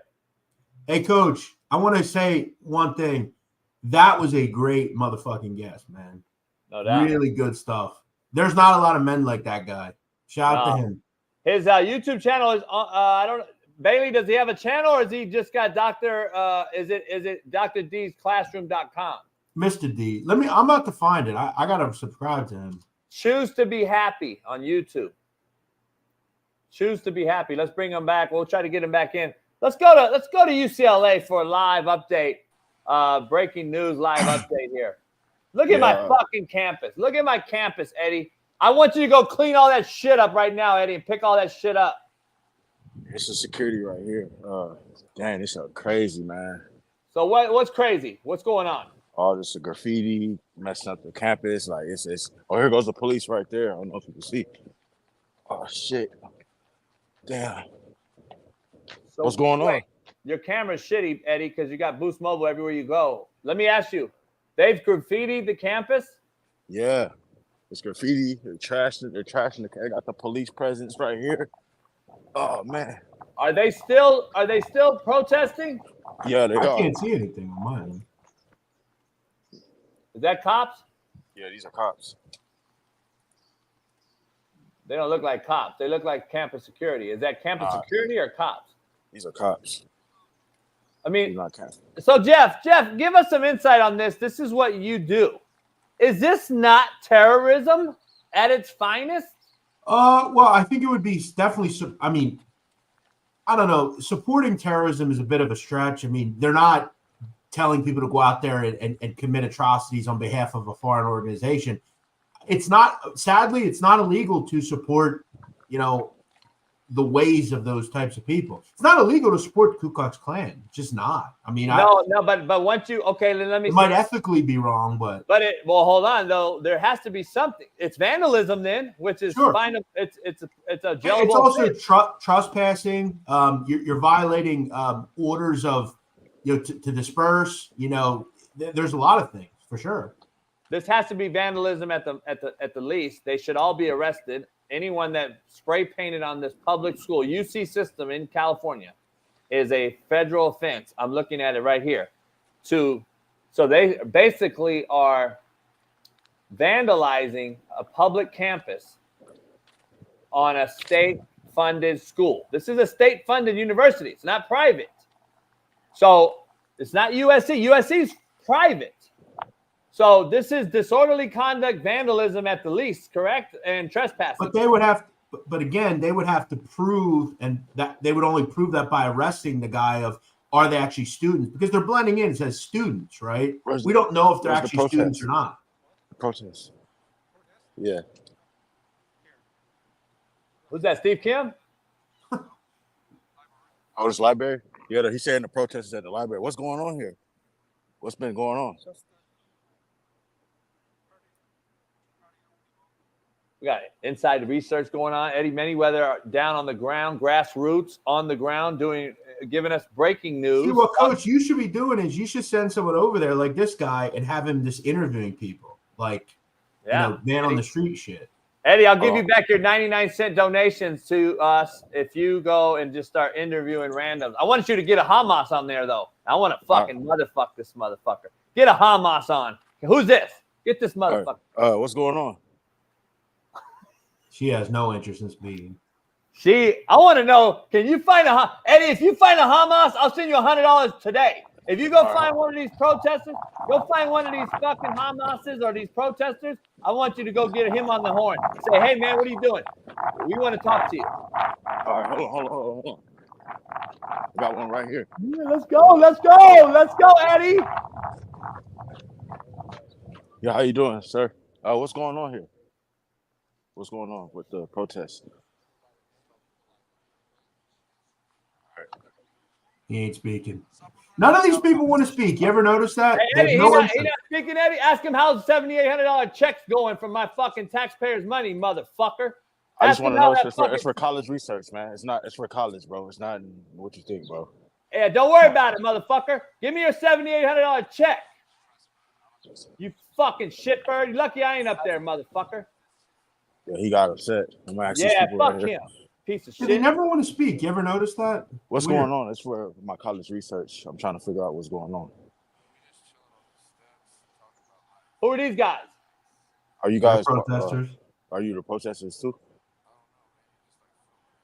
No, it's for college. It's for my research, my paper. Yeah, we don't know what it's for though. How come none of them want to speak while they're there? I don't get it. Yeah, we're trying to figure out what's going on.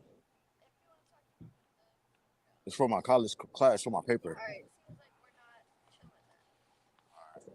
Sorry about that. Go Ask her Bruins, if she's y'all. ever been. Ask her if she's ever been to fucking Gaza Strip. Have you been to Gaza Strip? No. How you doing, sir? You know what's going on? It's for my class research paper. I'm trying to figure out, interviewing people, what's going on. They cleared out what? They were shooting guns? Were they shooting, what was that? Like fireworks? Who's that motherfucker? Is he on our side or their side? Are you on our side or their side? You walked away.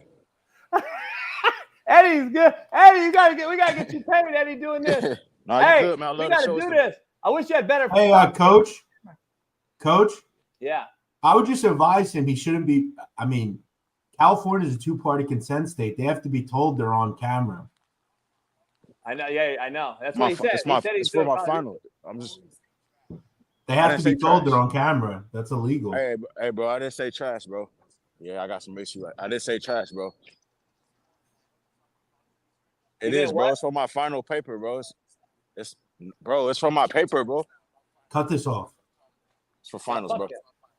All right, bro. Sorry, bro. Go Bruins, bro. Go Bruins. Hey, who was that? That's one of the students. He got up mad because I was recording, but it's all good. Fuck that. It is illegal. I'm just tell him you record. It's only illegal if you try to use it. So no, it's illegal to legally record someone without their consent. Yeah, California. You but he's visibly filming them. Fuck them. They've been filming us. They've been filming everybody else's fucking whole thing, but it's not illegal to them. And they graffitied the whole place.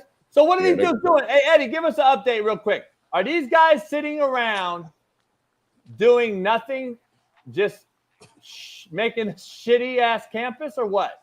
Basically, they're not. They're kind of just sitting around, and that's basically it. Yeah, fuck yeah, they could hear me. Good. Hey, Jeff, here's the thing. They're on a public college campus, so I'm just making sure with my folks. They're on a public college campus. You can film anything you want. Man, if this happens in Philly, I'm definitely going to this. I need to see this shit. They're in public, so this is what I'm just making sure. I'm texting my lawyers. They're on a public campus, so Eddie can walk around and film whoever and whatever he wants. Is it public? That's public property. You can just walk. It's a UC's campus. Yeah. Yeah. Let me ask this guy right here. What's the issue going on? Excuse me, sir. What's going on here? I'm trying to do college research. I'm trying to figure out what's going on for my college paper. This guy looks interesting. He definitely ain't a student there. He ain't no fucking student.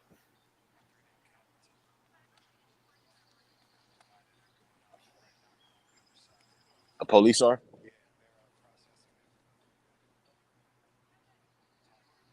Oh, they got him handcuffed? Oh, yeah. So Let's go, Eddie. Move, Eddie. Let's go. Get over there to handcuff. I want to see the handcuff. Who's handcuffed? They said some students are handcuffed behind that gate. I'm going to try to make it over there. It's on the other side. All right. Thank you. Let's go Bruins, baby. Who was that guy, Eddie?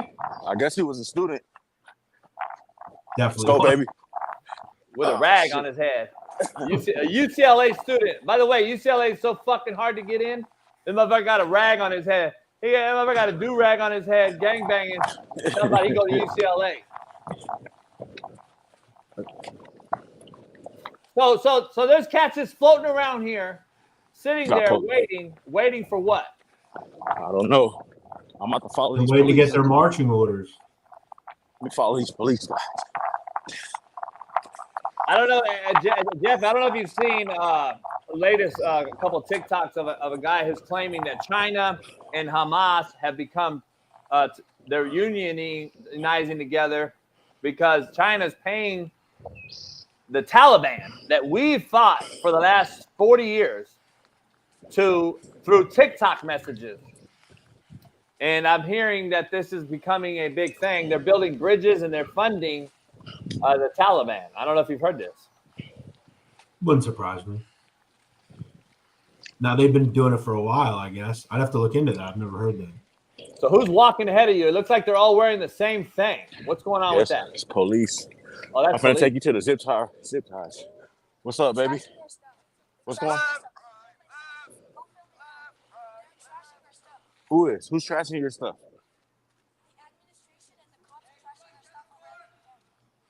Oh, wow. Let me follow these policemen.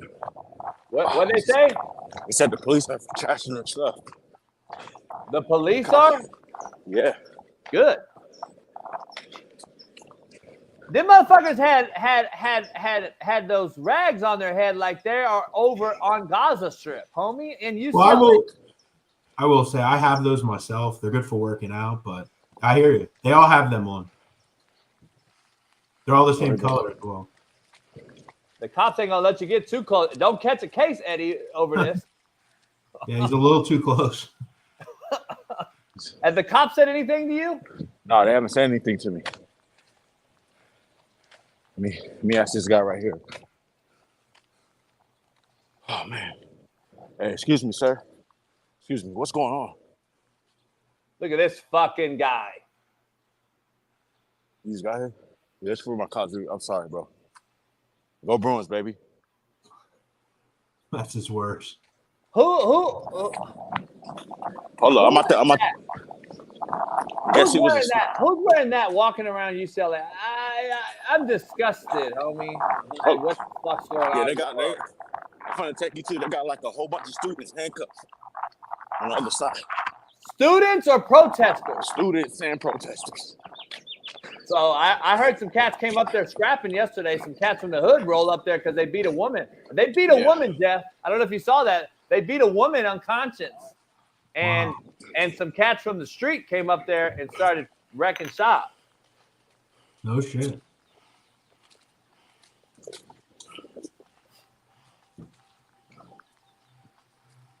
The highway patrol out here. Highway patrol.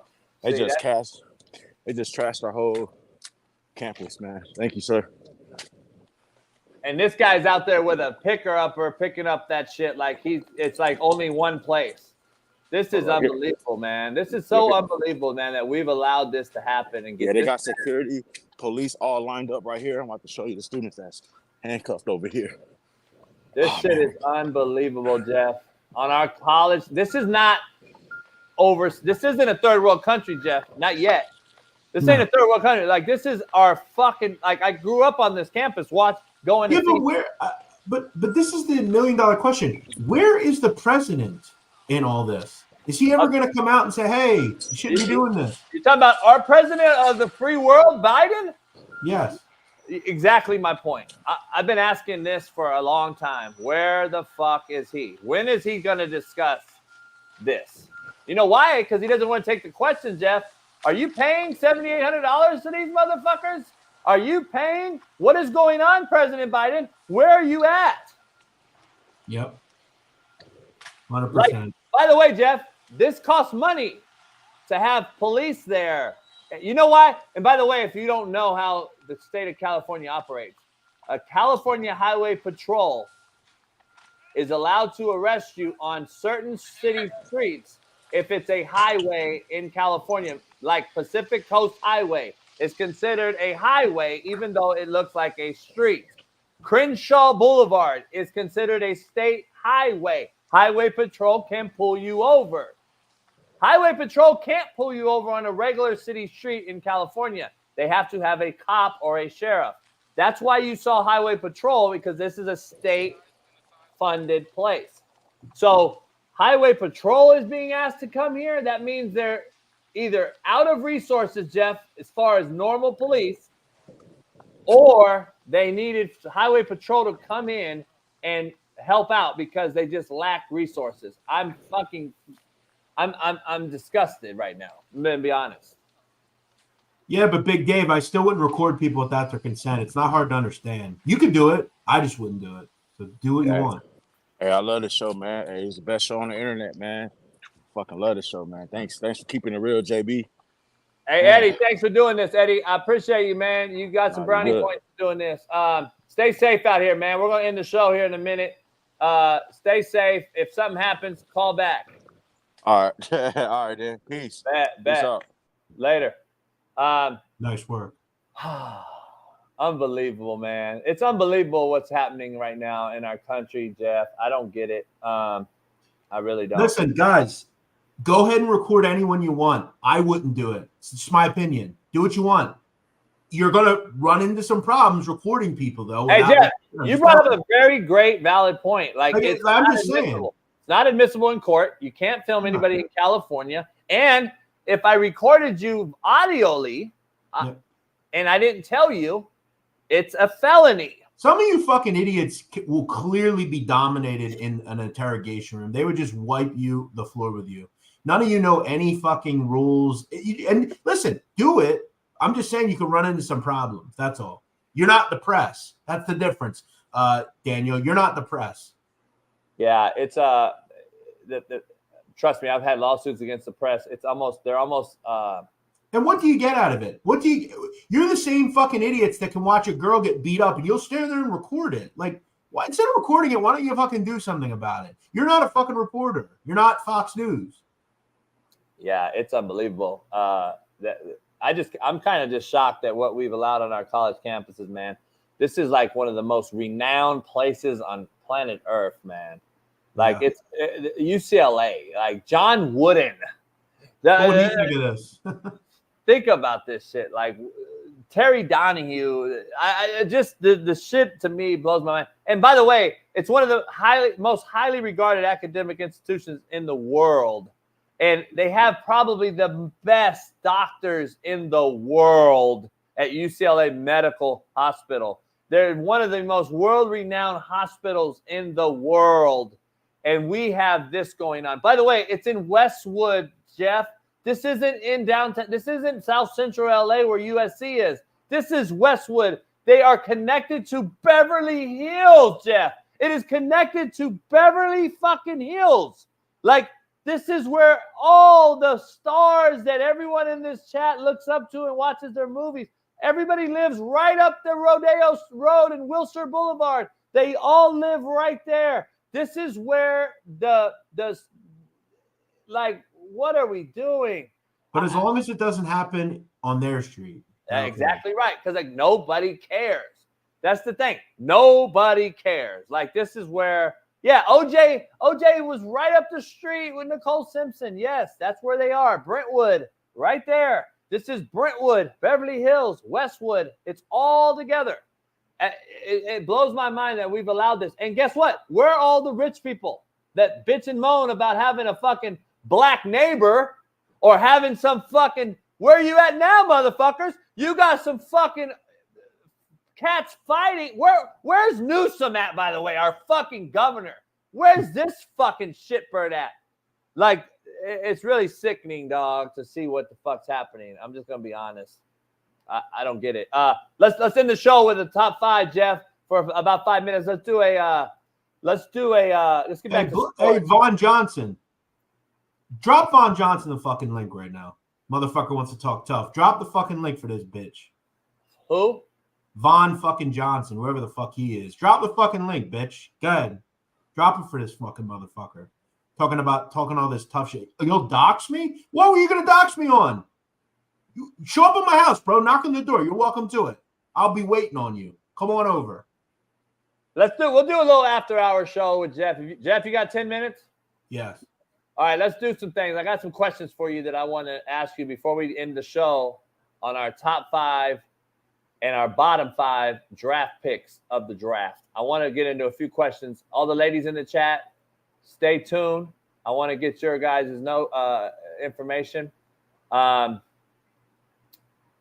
Johnson, you're a fucking tool. Who the fuck is this guy? Complete asshole. I've never seen him before. I've never seen him. Bye-bye, dickhead. Bye-bye, dickhead. All right, Jeff, let's dive into something real quick. I want to dive into some questions. What is the craziest thing Jeff Nadu has ever asked a woman in a public setting? I don't ask women I crazy shit. want to get some ladies' takes in here. Let me explain. Here's the difference between most people and me is I know how to talk to a woman in public. Every single one of these fucking idiots doesn't. Yo, you're so fine. Let me get your number.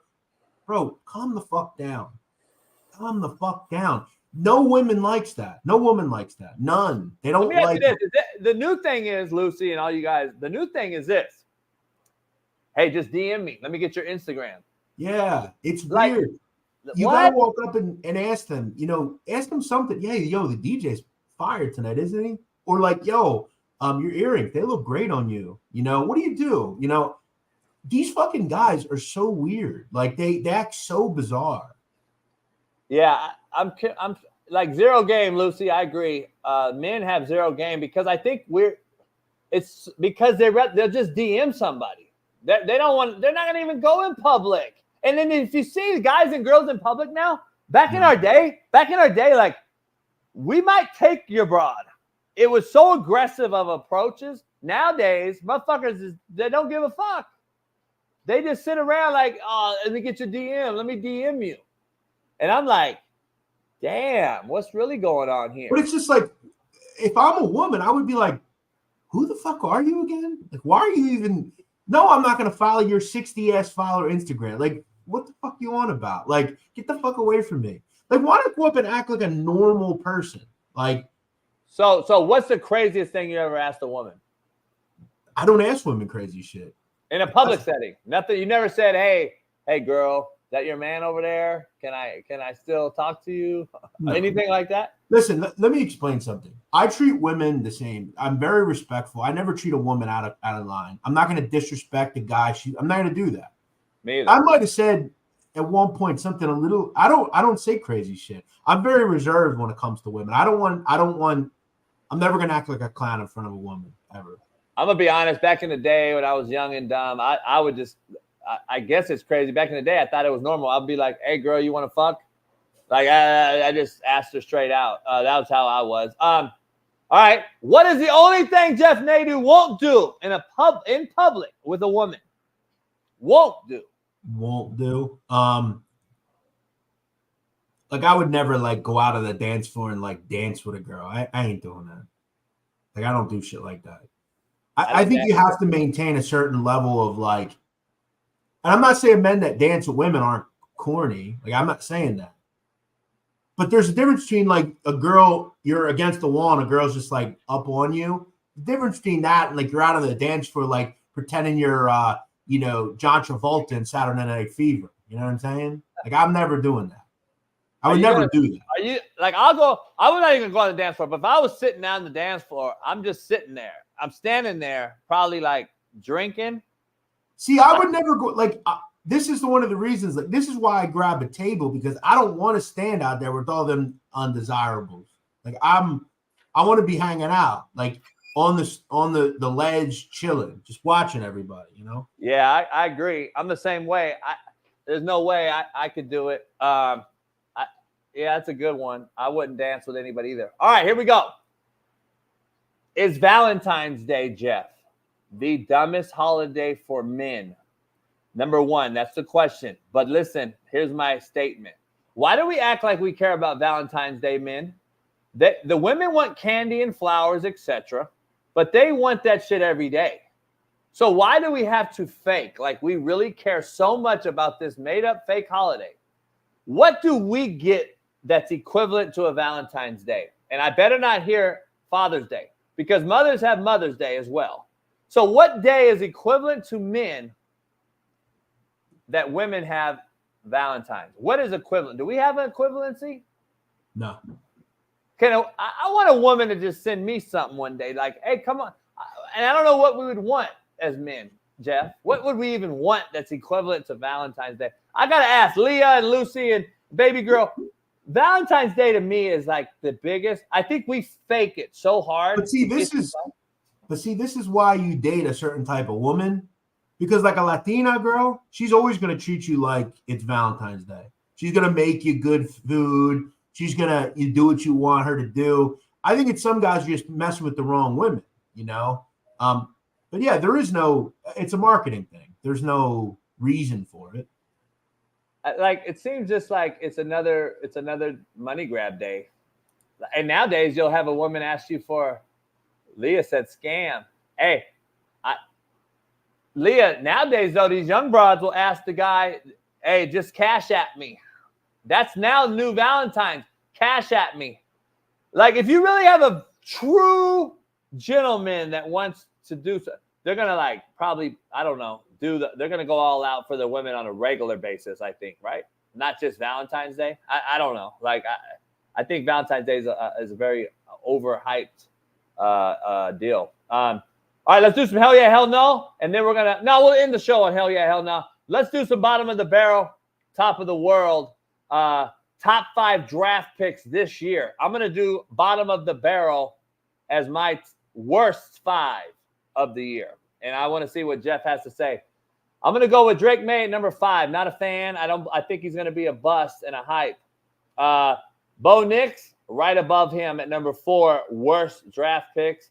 JJ McCarthy, not a fan. Shaun King will be on with us tomorrow, Jeff. He's a fan. I'm not. Blake Corum. I know he's up there. I know Brian Case is going to be mad at me, Michigan fans. I don't see it in the NFL. I don't see his game translating. And then number 1, biggest bust, bottom of the barrel draft pick, Caleb Williams with the nail painted extraordinaire. Jeff is different than that. I know Jeff wants to, if he does great, so be it. Nobody cares about what his off-field antics are. I agree with that too. At the same time, this is just my opinions on the top 5 worst draft picks. Jeff, you got 5 of your least favorite? Blake Corum's an interesting one. I'm curious why you said Blake Corum. You just think he's undersized? See, when you're that size, you have to be elite. And he's not elite as far as lateral movement, breakaway speed, and he's not the pass catching back that you have to be now in this era when you go empty in the NFL. We get a lot of empty backfield, a lot of motion with the back, mismatch on the back or safety. He's not a mismatch nightmare to any linebacker or safety in the NFL. Every single backer in the NFL can run with Blake Corum. He doesn't present an issue to me, and that's why I don't see him. Now, I could be wrong. This is why we're making – see, this is the thing. We put our neck on the line to make statements early, and then you'll hold this in your house on Twitter because you're a nobody, and you'll bring this out if I'm wrong on one of these and say, that aged well, but you'll never say nothing. You'll never stick your fucking neck out and say anything. You'll wait for us to either be right or wrong. I'm telling you, this is my opinion right now. Patrick Queen would lock Blake Corum fucking down. So, I'm just telling you, he doesn't present he doesn't give me anything, Jeff. That's why I look at him to be interested. Who's your 5 that you look at and say, I don't know. Yeah, I look, there's a couple of guys that I was a bit curious about. Amarius Mims, a guy who was drafted at around 18, I believe. And he's a guy who only played 8 games in college. A guy that has a lot of, I think, possibilities. But, again, we see it with a lot of these linemen. Can they keep their weight down? You look at a guy like Mekhi Becton, who just signed with the Philadelphia Eagles, a guy who has had trouble keeping his weight down, has had times where he's injured and can't play, can't get on the field. Amarius Mims is an interesting name because I think he could be a really good player or he could be a real failure, right? Where he just doesn't get on the field. He's never right there. Also, I'll throw in, I guess, possibilities with maybe the best picks. Receiver outside of Marvin Harrison and Rome Odunze, they weren't really well regarded. We saw, a lot of the receivers go towards the end of the first round, even into the second round. I think you have some really good receivers that went, like a Keon Coleman in the second round. So they're kind of underrated. I don't know that I had many bad picks. I didn't hate this draft class, at least in the first round. I think there's questions on 1 or 2 guys, most notably the quarterbacks. But I think you would agree. Let's say Caleb Williams didn't paint his nails and didn't act the way he does. Would you still feel this way about him? Yeah, I don't think he's a difference maker. I don't. He's nothing that I haven't seen, and that's been my whole gripe. I don't care about the off the field shit. We all talk about it and laugh about it and joke about it, and it's glaring. But the bottom line is, yeah, he makes some off platform throws. He does some things. He's not elite. Somebody that, oh fuck, This guy's 6'6", 240, can throw every ball. Like, I don't see anything that this guy does that I have yet to see. And that's why I don't understand the enamor by all these so-called special professional draft analysts saying he's something we haven't seen. But he is the best quarterback in this class. I like Jaden Daniels better. I think Jaden can do everything he can do. But what we're saying, we're not really. It's 1-2, right? So yeah. Is it the worst draft pick? He was the best quarterback per maybe one or two players. Let me ask you this, Jeff. Let me ask you this though. Let me throw this at you. If you've seen this guy come out, let's say Josh Allen's class, are you looking at him the same way? See, I think this class is so bad that you're forced to say Caleb Williams is great. Yeah, right. So I don't know. That's a good point. He lucked out and was in the right class where he maybe isn't, but again, we can make the case with a lot of guys, He just happened to be in this class, and for him it worked out. But I get what you're saying. Let's show my top of the world top 5 picks.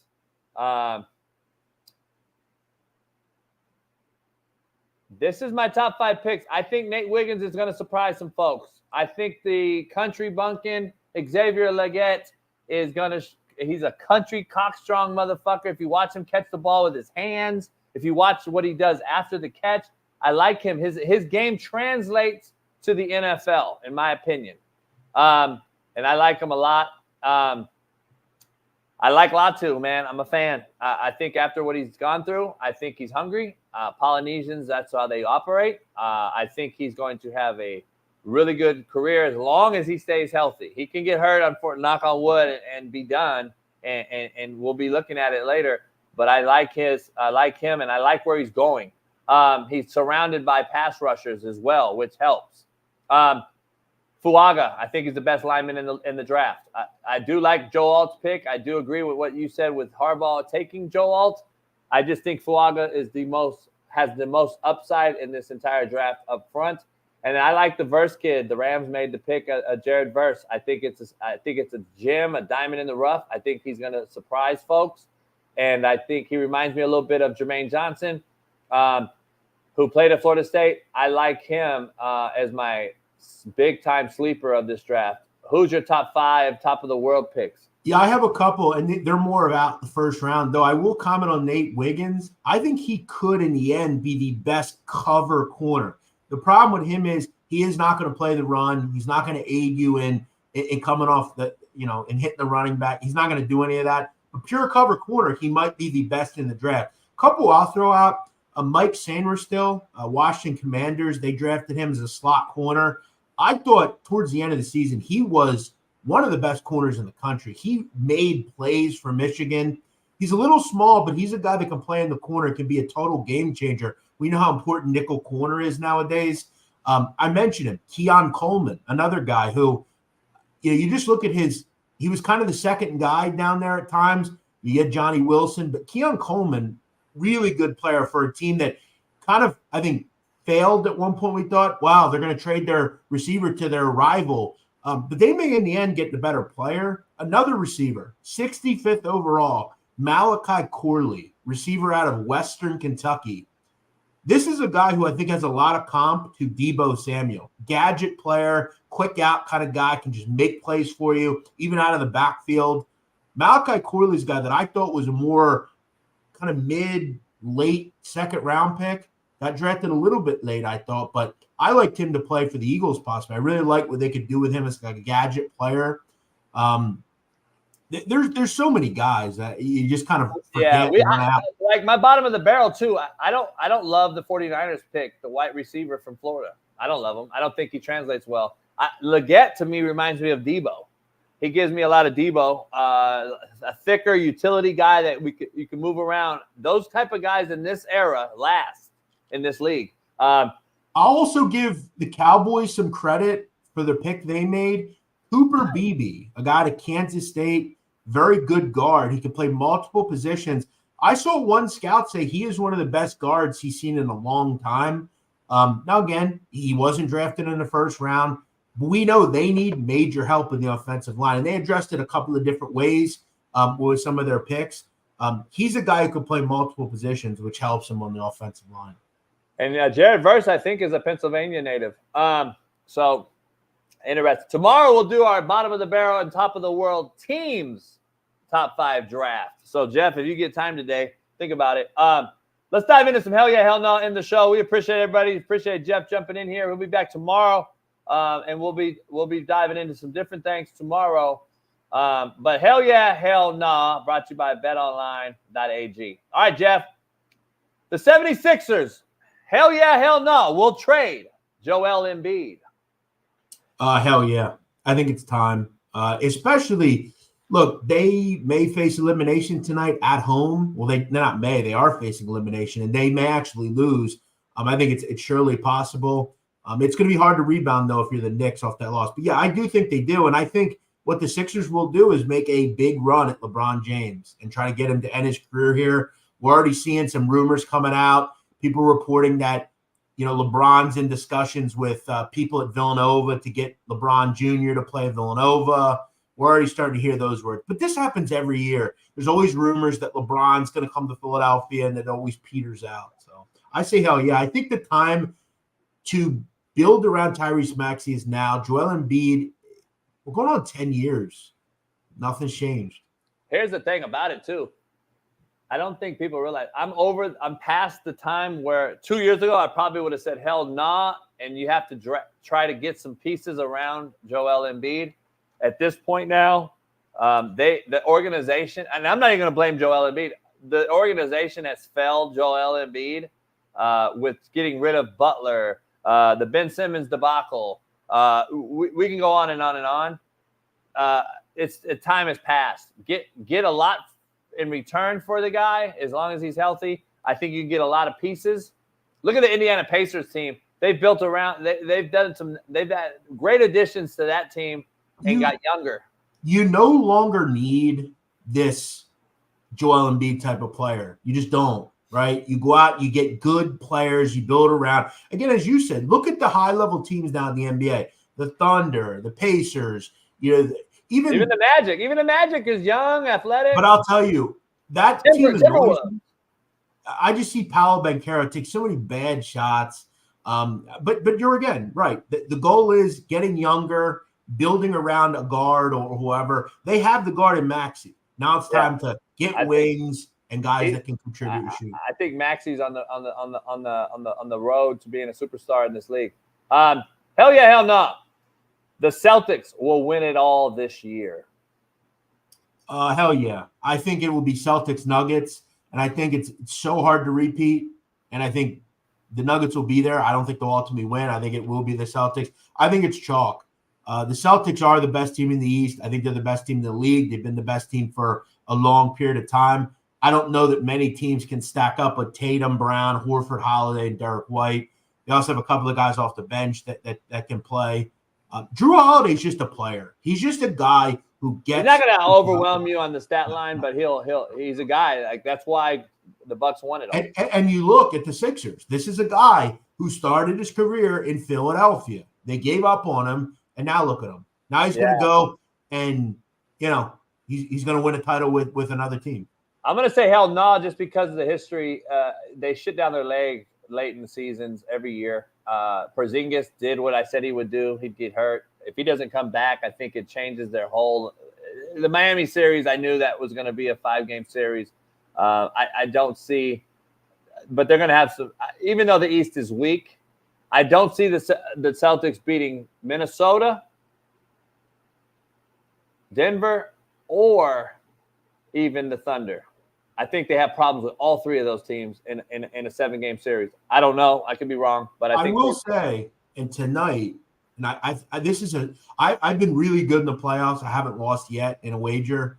I really think the Sixers money line tonight is a strong wager. This is a team. I think you build off what you had the other night. Look, they were dead and buried. Okay, they should have lost the game. You're back at home tonight. You're gonna have a good atmosphere down there. It's going to be hard to respond if you're the Knicks. And remember, as you pointed out, this league has not had very many good series. How poetic would it be for this to go to 7 on Sunday afternoon up in the Big Apple Get all the celebrities there. Knicks, Sixers to go to the next round. I think the Sixers tie it up tonight. I really do. I think they get the job done here. I'm gonna go with the Knicks tonight. I think Brunson shows out, and I think that team with Josh Hart. Well, listen, Coach. I think taking 3.5 is really I think this game comes down to the wire. Having 3.5 points, 4 points in the back pocket, and Scott Foster. Good point, Isaiah plays. Scott Foster is reffing tonight. When the NBA needs a series extended, they call on Scotty F. Yeah, it's an interesting point. It's interesting. I don't know. I think that I don't know if you saw, but if you know Michael Rubin, the guy that has all these huge white parties. Michael Rubin, a guy who built Fanatics is a completely shit company. Okay, you buy a shirt from there, within one wash, it's faded. A complete shit company. Yeah, he's got over on a scam. I'll tell you right now. Yeah, Fanatics is a junk company. Let me ask you this: he bought 2,000 tickets tonight to make sure in Philly you don't have a bunch of. Why do you have to get to this point? I know. Seriously, it's you know what? I think that it's good for the basketball world. This is a team. If you go back in history, and we'll move on. Pound the like, man. We're 20 minutes giving you extra time here. If you look at the history of things, Philly and New York is what? An hour train ride? Yeah. That's you a rivalry. Take a train right from Penn Station at 30th and 30th to the stadium. That's rivalry. It should be. It should be good. It should be hard. The drive is even easy. The drive is simple. It should be. It's Philly and New York have a history of having dramatic, climactic fucking finishes. Fuck, man. It could have happened to a lamer fan base. The Sixer fan base is lame as fuck. I mean, it's so lame. And it was so funny to watch.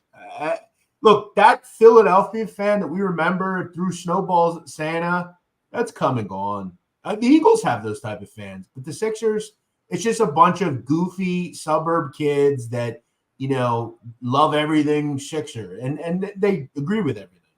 Yeah. Hell yeah, hell no. The Lakers will blow this team up this year. Hell yeah. I think eventually, what have you just said? You got to look at what was worked and what hasn't worked. And this hasn't necessarily worked, at least recently. I mean, you have injured player in AD constantly. LeBron James, I mean, at what point do you move on from him and go somewhere else? Not that I think he'll just leave. I think you have to. Yeah, interesting. What's an take about it, Brandon? Why shouldn't they? Yeah, I don't know why. I hope they do as an LA Laker fan. Hell yeah, hell no.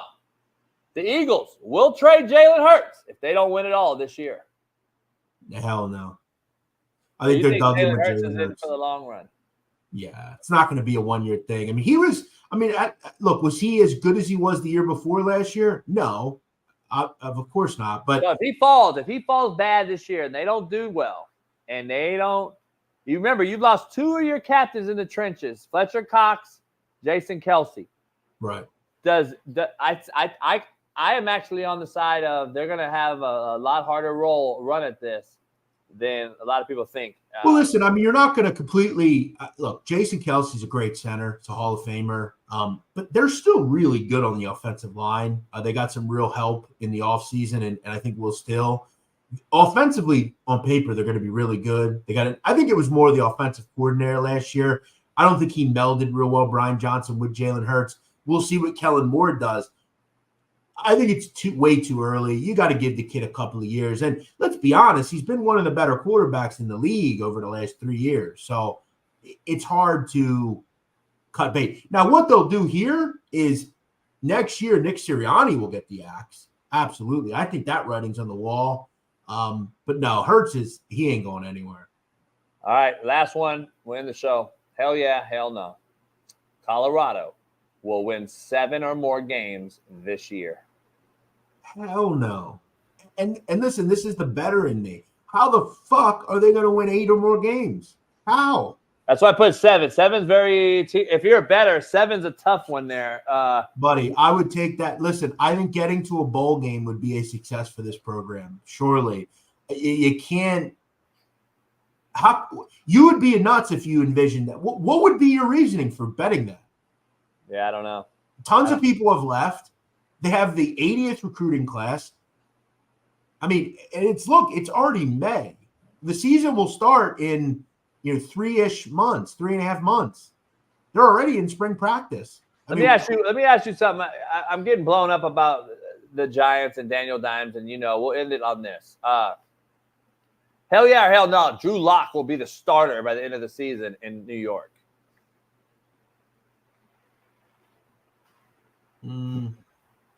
Hell no. Yeah, I think Daniel Dimes has a better year than people think. I think he'll be better, but look, they're a team that interests me. Why didn't they add a quarterback? I didn't. Did I miss something there? I think they have too much money invested, man, just like Kyler Murray in Arizona. But that's fine. But you have to also look down the road and say, what may happen here? Do you really want Drew Lock to be your quarterback? I mean, they had, 6 picks. They had the opportunity to take a Spencer Rattler. I thought they were. I thought they were going to take one of those guys. I didn't understand that. I mean, and this was the problem with the Pittsburgh Steelers. For a long time, they didn't address the quarterback position because they thought Ben Roethlisberger would play forever. And then all of a sudden, he retires, and they say, I guess we'll just throw Mason Rudolph there, Like, Tyrod Taylor's not your guy, bro. No. Or guys like that. You got to go out and get your long – and maybe they think it's next year, but – yeah, DraftKings has Colorado 5.5 wins, I believe. That's a great price. Yeah. Jeff, it's been a great show. We're 25 minutes past. You guys pound that like. Follow Jeff on the Sit Down Pod, the Crime Pod. If you go follow him on TikTok or YouTube, he'll be doing shows as well all week. And next week, follow him. And Jeff will be back tomorrow, same time, same place, as we will have Shaun King on tomorrow. We're going to break down some quarterbacks, and we'll talk about some Colorado with him as well. Guess what? Talking about Colorado, because you know why? They give us shit to talk about. I'm sure we'll see some tweets today. We could be talking about tomorrow the yet another failure for the Philadelphia 76ers, a team who bows out every season, okay? And this is where fans get tired of this shit eventually. Like, eventually you have to say, okay, win. How long are we going to put up with this? Yeah. Hey, we have started, Smitty and I started a GoFundMe for everybody out there that's willing to help us get some equipment for the studio that I purchased myself, my own dollars. We did get the studio. Jeff, if you didn't hear, Nice. I purchased it 2 days ago. I'll get the keys tomorrow, get the internet hooked up, and I'll start placing our set and putting things where we want to put them and design the studio. I got a mural guy coming in to paint a wall, so we're going to get that going. So the GoFundMe is right there. Follow that, pound that. I will ask before we go, and everybody contribute. I think it's helpful and it's going to improve the show. Real quick, Coach, do you want a quick 5-10 minute segment tomorrow on the Kentucky Derby, which is Saturday? Hell yeah. All right. Is it the Kentucky Derby already? Yeah, Saturday. Yeah. Oh, yeah, let's do that. Hell yeah, Kentucky Derby. Let's do it. Cool. No, I have Venmo. I don't have Cash App. Billy the Kid, Balboa. I don't have Cash App. Never worked for me. I don't know why. Pound that like, subscribe. Go over to help Jeff as well on his show. He does a hell of a job. And we'll be back tomorrow, same place, same time. We'll see you on the other side. Peace. Issues get pressed so fast you don't get sacked like bags and baggage. Smitty and Jason Brown, kill the ass a rap. We what the game's been missing.